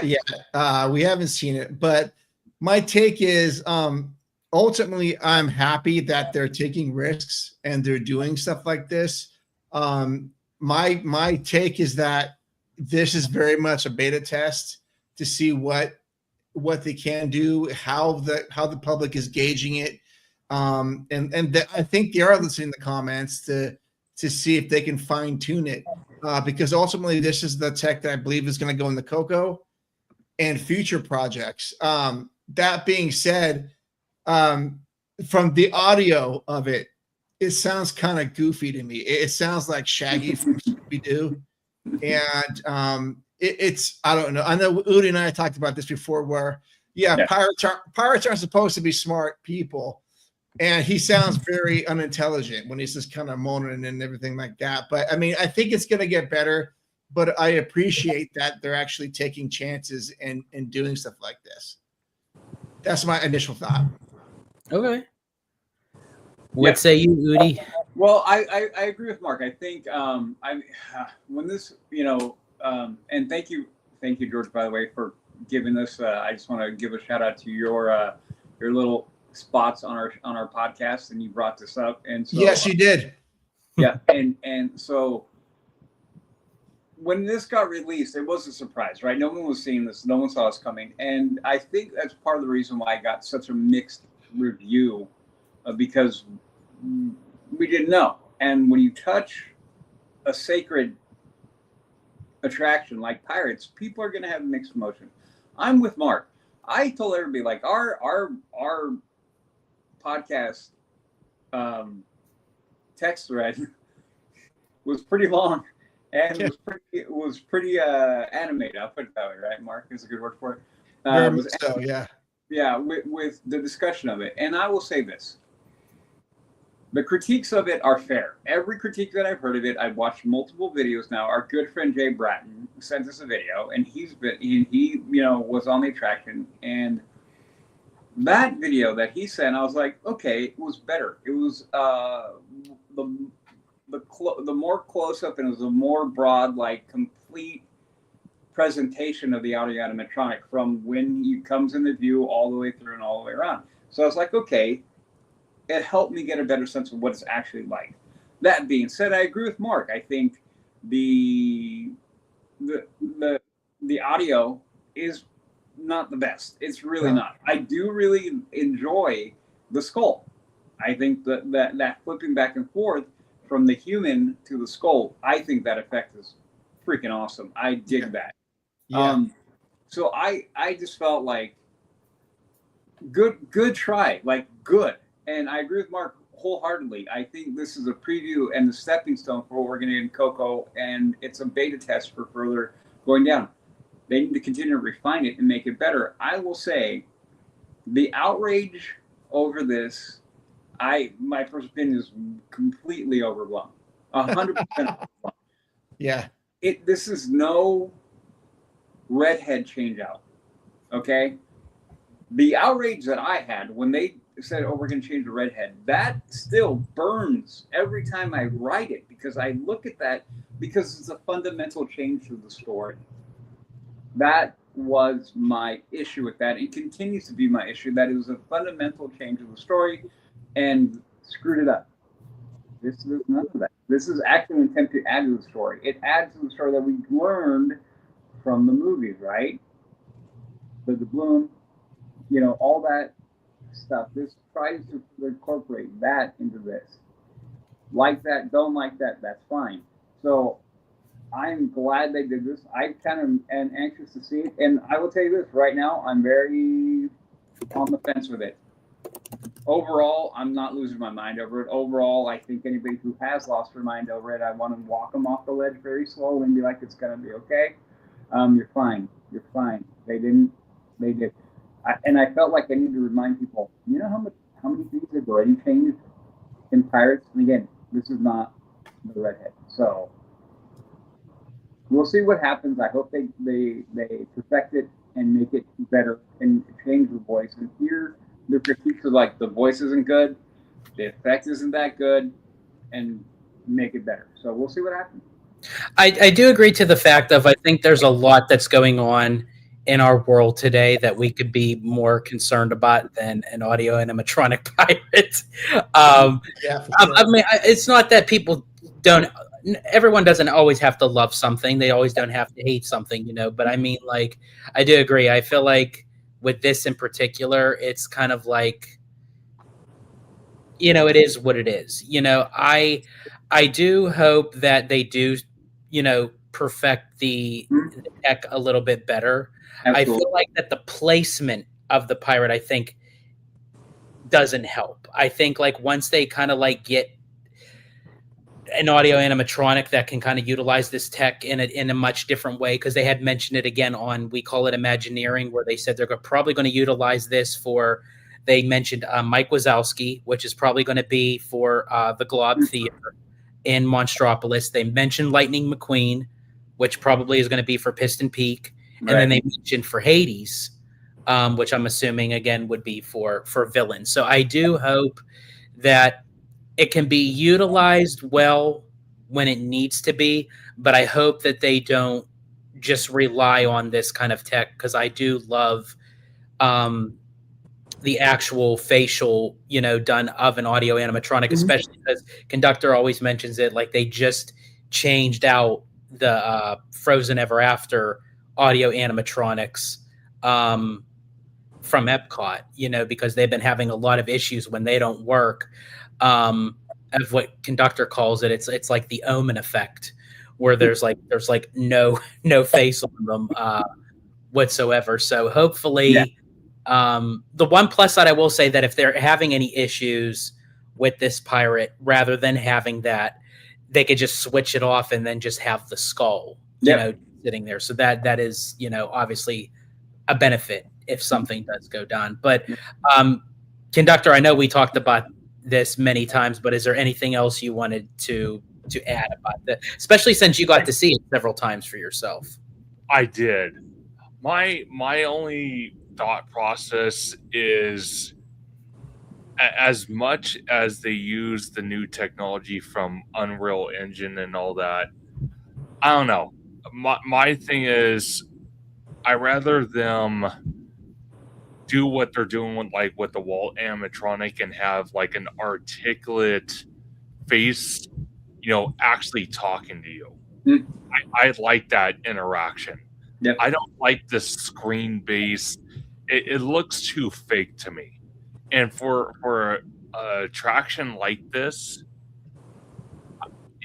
and don't get me wrong, I kind of feel Pirates was like the guinea pig for this technology, because this is the technology we're going to see in Coco, which has me kind of concerned, because some of these animatronics that would use this kind of animated face, we're going to be a lot closer to these animatronics than this pirate that was off in the distance. That's what concerns me. And I don't think it's going to get a good reaction with guests being that close. Because one thing I will agree with for Orange Grove 55, when we reacted to this part of our weekly series, and just other people I've talked to, I honestly really do not feel there was justice getting that close to its face for that YouTube episode. I do not feel that was a good thing. because then you really saw it up way too close, and you're all like, okay, this looks even more fake. So I don't know how I feel about it. I will say, and I will continue to say this no matter what, I do appreciate Imagineering coming up with new strategies, new ideas, new technology, and trying to incorporate that into attractions like Pirates, like other attractions that have been around for decades, and even future attractions. I appreciate the thought process. I just don't think this was the greatest thing they kind of came up with. I think what they did for the Walt animatronic, even though people have their issues with that thing, I think for what it does, how it speaks to you, how the mannerisms that animatronic does to kind of represent Walt, I think that's the type of technology we need to really be focused on. Now, I agree, his face didn't look the way it should have, but that kind of has to do with all the robotics and stuff in the actual heads, the head part. So you can't really say, oh well, we want a state of the art animatronic Walt, but yet when they build it, then they're all like, yeah, it doesn't look like Walt because there's so much mechanics in the face, so it makes his face bigger than what it should have been. Yeah. It's kind of like a trade-off. Mhm. And sometimes I kind of feel that maybe this is just a recent thought. I kind of feel that Disney kind of listens to the fans on certain things they probably shouldn't listen to fans about. I think it's a catch-22 for Disney when it comes to the fan base. I feel like that no matter which way they go, if they listen to one side of the fan base that's saying, oh, well, yeah, you can't do this because it doesn't look like, Walt Disney, or they go this route where it's like, oh my gosh, you can't use the projection mapping face. It's so unrealistic. It's like, I feel like, yeah, Disney has to get into that mindset that you can't please everybody. And like, don't feed into the hysteria that it's like, just keep doing what you're doing. It's like, if you want to do it, believe what you're doing. And because if what people say influence your decision making, then that makes you look kind of weak. Yeah, no, and you're not wrong, George, but on something like this, especially since they've had this technology before, obviously it's not real engine, but nevertheless, the same technology, and they just got done revamping a ride at Epcot that used that technology, and people were hating on it. It was having way too many issues. It flabbergastes me that they would even attempt to try to do it again. Well, I will say I was actually surprised that they did, because it just happened literally, from them changing out the animatronics of Frozen and then kind of like backtracking a little bit. I was a little bit like, wow, I can't believe they actually did it. Now, as I said, do I personally have a problem with it? No, I don't really have a problem with it. It's like, it's there, cool. But again, I do hope that they leave that door open for future better upgrades to it, sort of speak. Yeah. So we'll just wait and see. But and Briz83 makes a good point. He says future animatronics may the being blanked features so they can use full face mapping with this tech. And I agree with you, but the problem I see is, after a while, the projector, there's a million things that can go wrong with that thing. It might not turn on. The colors might be distorted. The actual like emotions that it's supposed to showcase for the projection mapping might not be on point. It might be delayed. It who knows? It might show the Microsoft logo. I don't know. There's all these different, different issues. So for me, I'm going to push back on Imagineering and say, you guys need to get away from that. Well, That not have a good look. Well, I can't wait to hear you have that conversation with them when we walk through the Imagination Pavilion. Well, Oh, I'm gonna say it. I'm gonna say, hey, I please, and I'm having that camera on. I hope Chris Beatty is there, and everybody is going to be standing there. I'll be like, because I'm gonna say, I'm gonna tell them I respect all the R&D you're doing. I respect it 100%. But do you really like? Yeah, it might be great after the first 6 months to a year, but what happens after the fact? Are you going to tell me that, I'm going to kind of go on like a attraction like Coco, like Pirates of the Caribbean, and I'm kind of like half awake, and the one thing that's going to wake me up is staring at this animatronic and it looking like an Omen character from a devil movie? Are you kidding me? Or I'm going to see a Microsoft logo on its face? Come on. oh my God. I will say though, I hope that by the time we get Coco, it is more perfected if this is the tech that they're using. I hope so, but I don't know. Tell me if I'm wrong. Okay, I'm going to go on a tangent. You got me into it. Sorry. But here we go. Okay. 2024, the one thing I kept seeing, it was, I don't know the Imagineer's name, and George, please help me out if you know who it is. Yep. It was a black gentleman. He was on this like little stage in the Imagineering Pavilion. He was sitting on a chair and the floor was moving. Yeah. Oh yeah. Okay. I forget his name, but I know who you're talking about. Yeah, okay. I saw that. The reason I bring that situation up is that was 2 years ago. Do we see that technology anywhere? No. It's like, wait a second. That's the problem with Imagineering's R&D. Like they even showcased a Judy Hopps animatronic at one of those I don't know if it was IAAPA or it was one of the showcase things, and God, we never saw her again. They showcase other things, yeah, like the tech that they file all these permits that they could eventually use, but it's like how long? Because I think what it is Imagineering is like so far down the road that they're looking 10, 15, 20 years into the road, that when they start showcasing all this to us, we're thinking in our own minds, oh, okay, this is going to be for the next project. Where meanwhile, they're looking like in 20 years from now. So when 20 years comes, we'll see that moving floor and would be like, oh, I remember seeing that on, we call it Imagineering.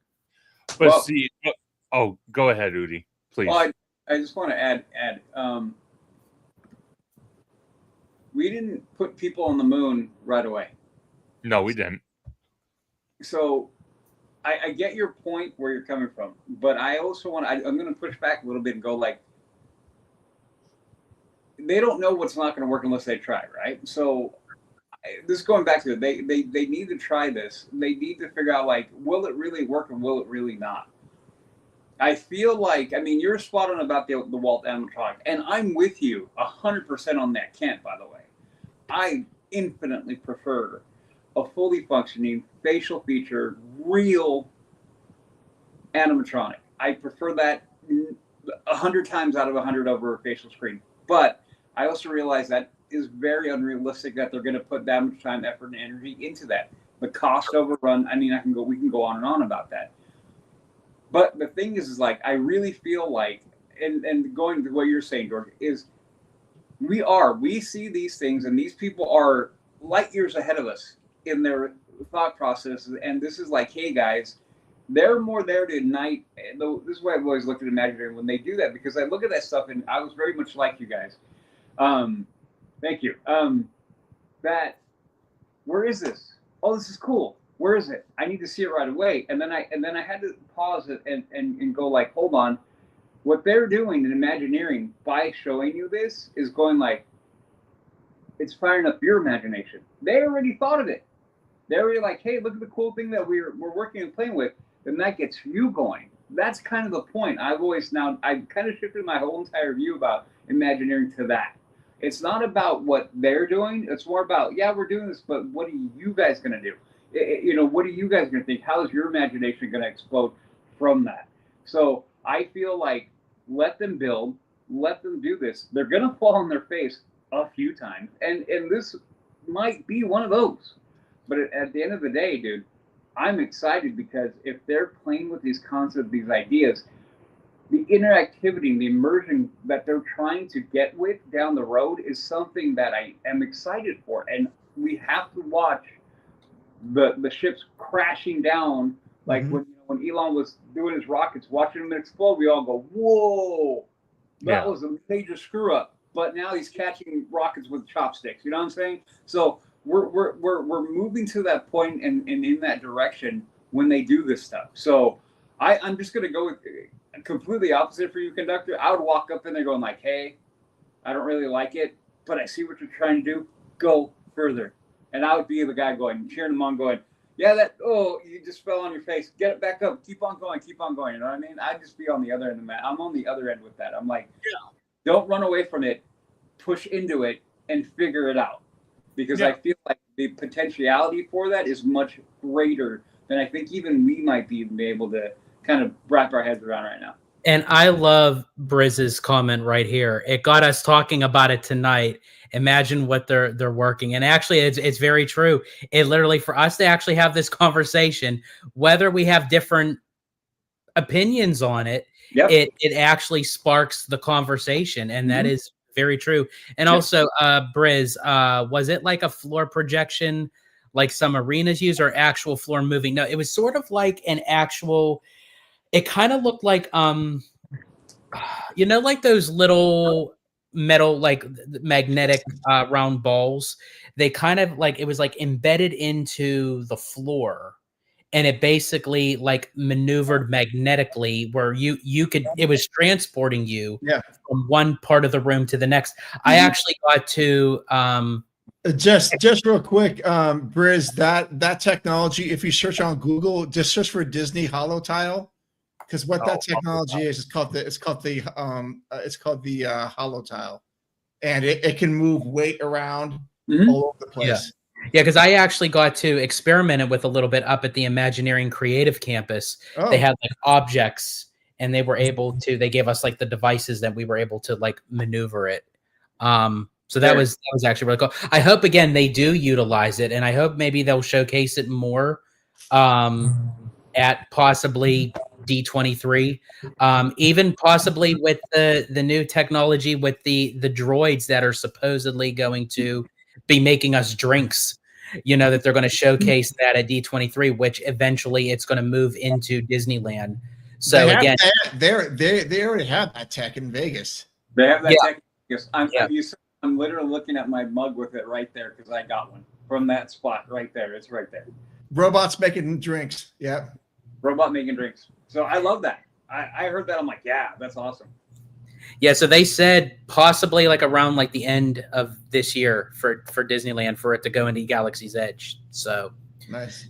Yeah, so a lot of interesting stuff on the horizon. Let's see. With Dragon Blood says couldn't say more Udi. I love the tech and etc.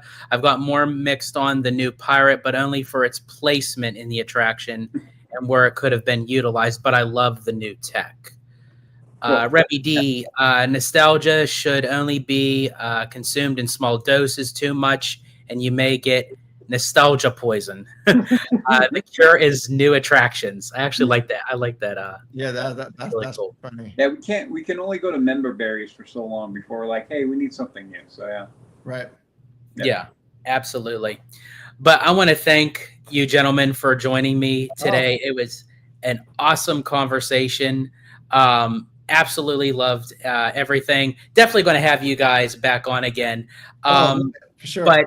But of what they were mentioning, I do little segments, part of the Leaving Today's podcast. Walk in the Park with the Disney Italiano. I do these little snippets of what's going on in the parks as part of Leaving Today podcast. And then I invite them on Holo Gelato, and we have these very extensive conversations like we have tonight. So this is the first of many. But I want to thank you guys for joining tonight. Mark, I'm going to start with you. If you want to let everyone know where they can find you on social media. Yeah, well, thank you. The pleasure is all ours for sure. And we feel very honored to be even talking with you guys. And just I don't know if anyone in your chat has actually met you guys, but these guys are the real deal. We spent a day and a half at the parks with them.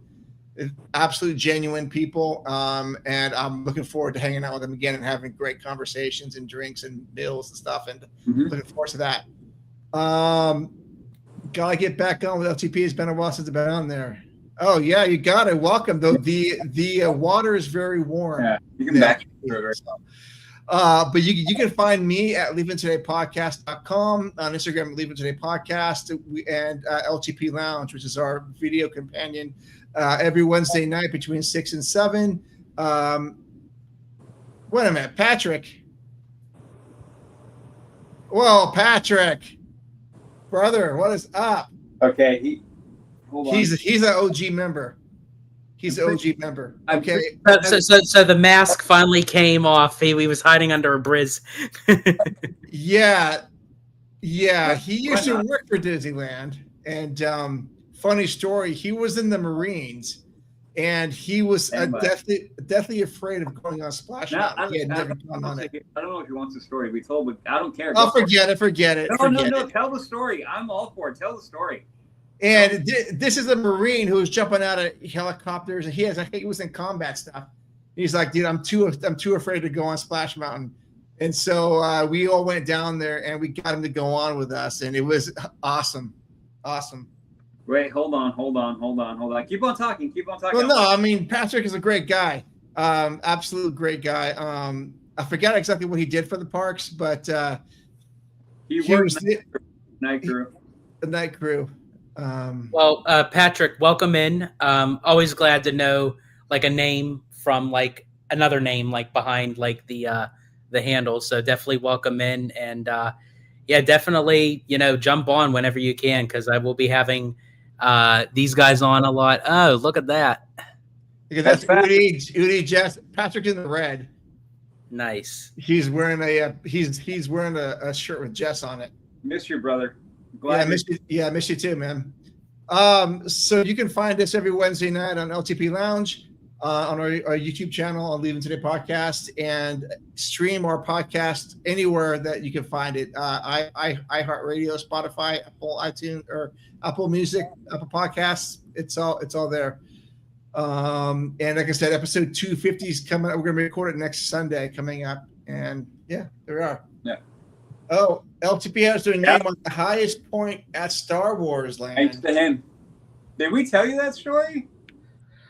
I think after like hearing it right now, I think I remember you mentioning. I remember you mentioning it. Yeah. Okay, so he's the one that you would. Yeah, that's okay. Yeah, he wrote our name on the I-beam, on the last I-beam installed on the spire at Galaxy's Edge. That's so cool. So you guys are embedded into Galaxy's Edge. Yep. Yeah, we are. Yeah. We are. I wish there was a picture of that. I don't know where that picture went. He took it. I wish I could find it too. I'd probably go search and try to find it on one of my phones. It's been a while. Clearly.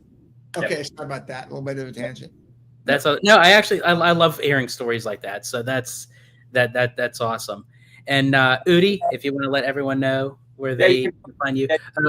Patrick says he has it. I'm pretty sure you still have my number. I'm pretty sure, or Mark's number. They haven't changed. Or DM me. Yes. I'd love to have it. Please, Patrick. That'd be awesome. Yes, please, that'd be awesome. Okay, sorry. Sorry. So you can find me everywhere where Mark just said. And then you can find me on my Instagram, which is HAXGOALIE, Hacks Goalie.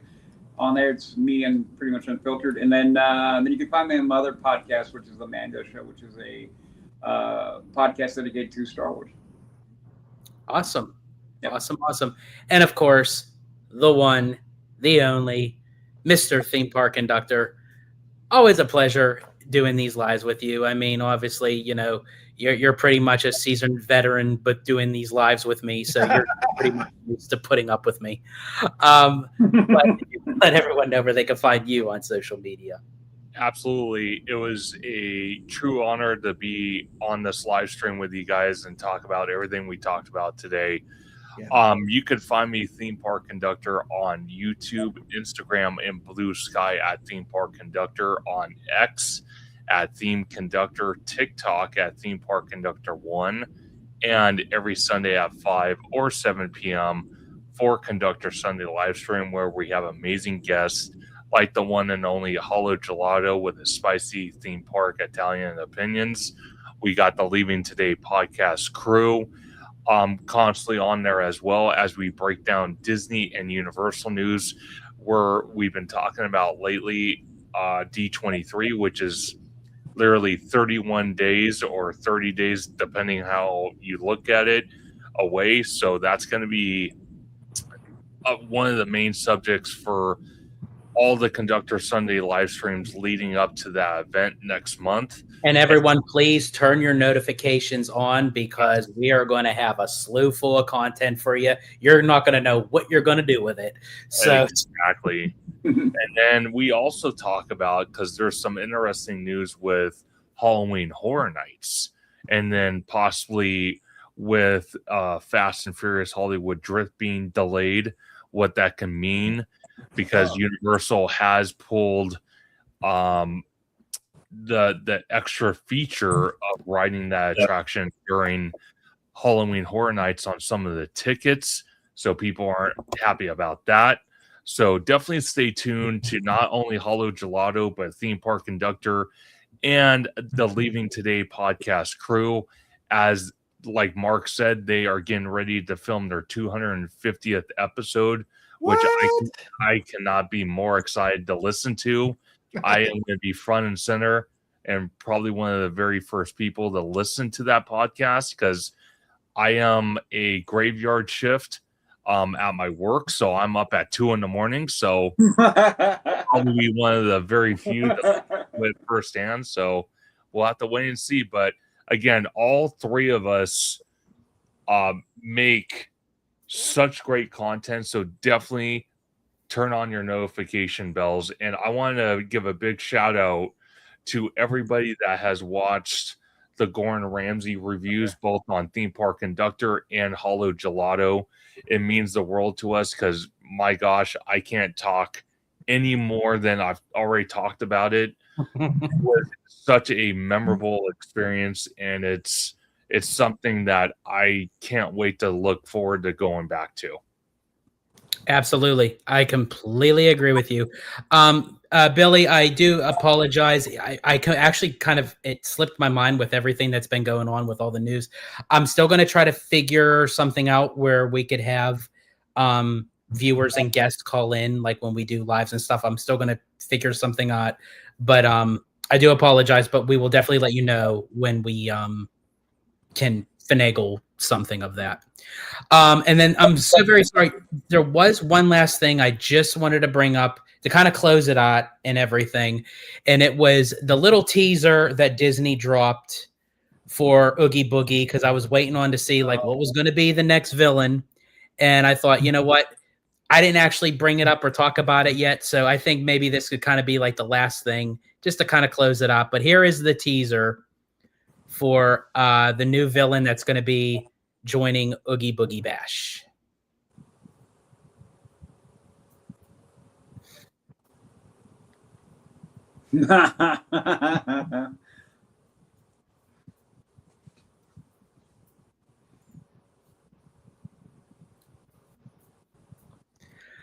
And I think from seeing that, I think we can kind of get an idea of who that possibly could be. And I think everyone is hinting at Yzma. Because I actually have a friend who worked in the company, and I was speaking to them actually a couple years ago. They've been trying to get Yzma into Oogie Boogie, and the reason why it delayed was because to have Yzma, they wanted to have Kronk, and because that they are different kind of unionized actors, it would have cost a lot of money to have them. But I guess as of right now, money is no issue for it now, because it seems like we're going to be getting them. So hopefully we just don't get Yzma. I hope we get Kronk along with her as well. Squeak, squeaky, squeak, squeak. Yes. But in that case, folks, that's how we're going to end this live. I want to thank you all for joining us today. We greatly appreciate it because without you, we wouldn't be having these lives. So we appreciate all your thoughts, comments, opinions, everything. And we will see you on the next one. But until then, I am George, the Disney Italiano. And as I always say, in Disney Italiano fashion, stay safe, stay healthy, stay Disney. Italiano out.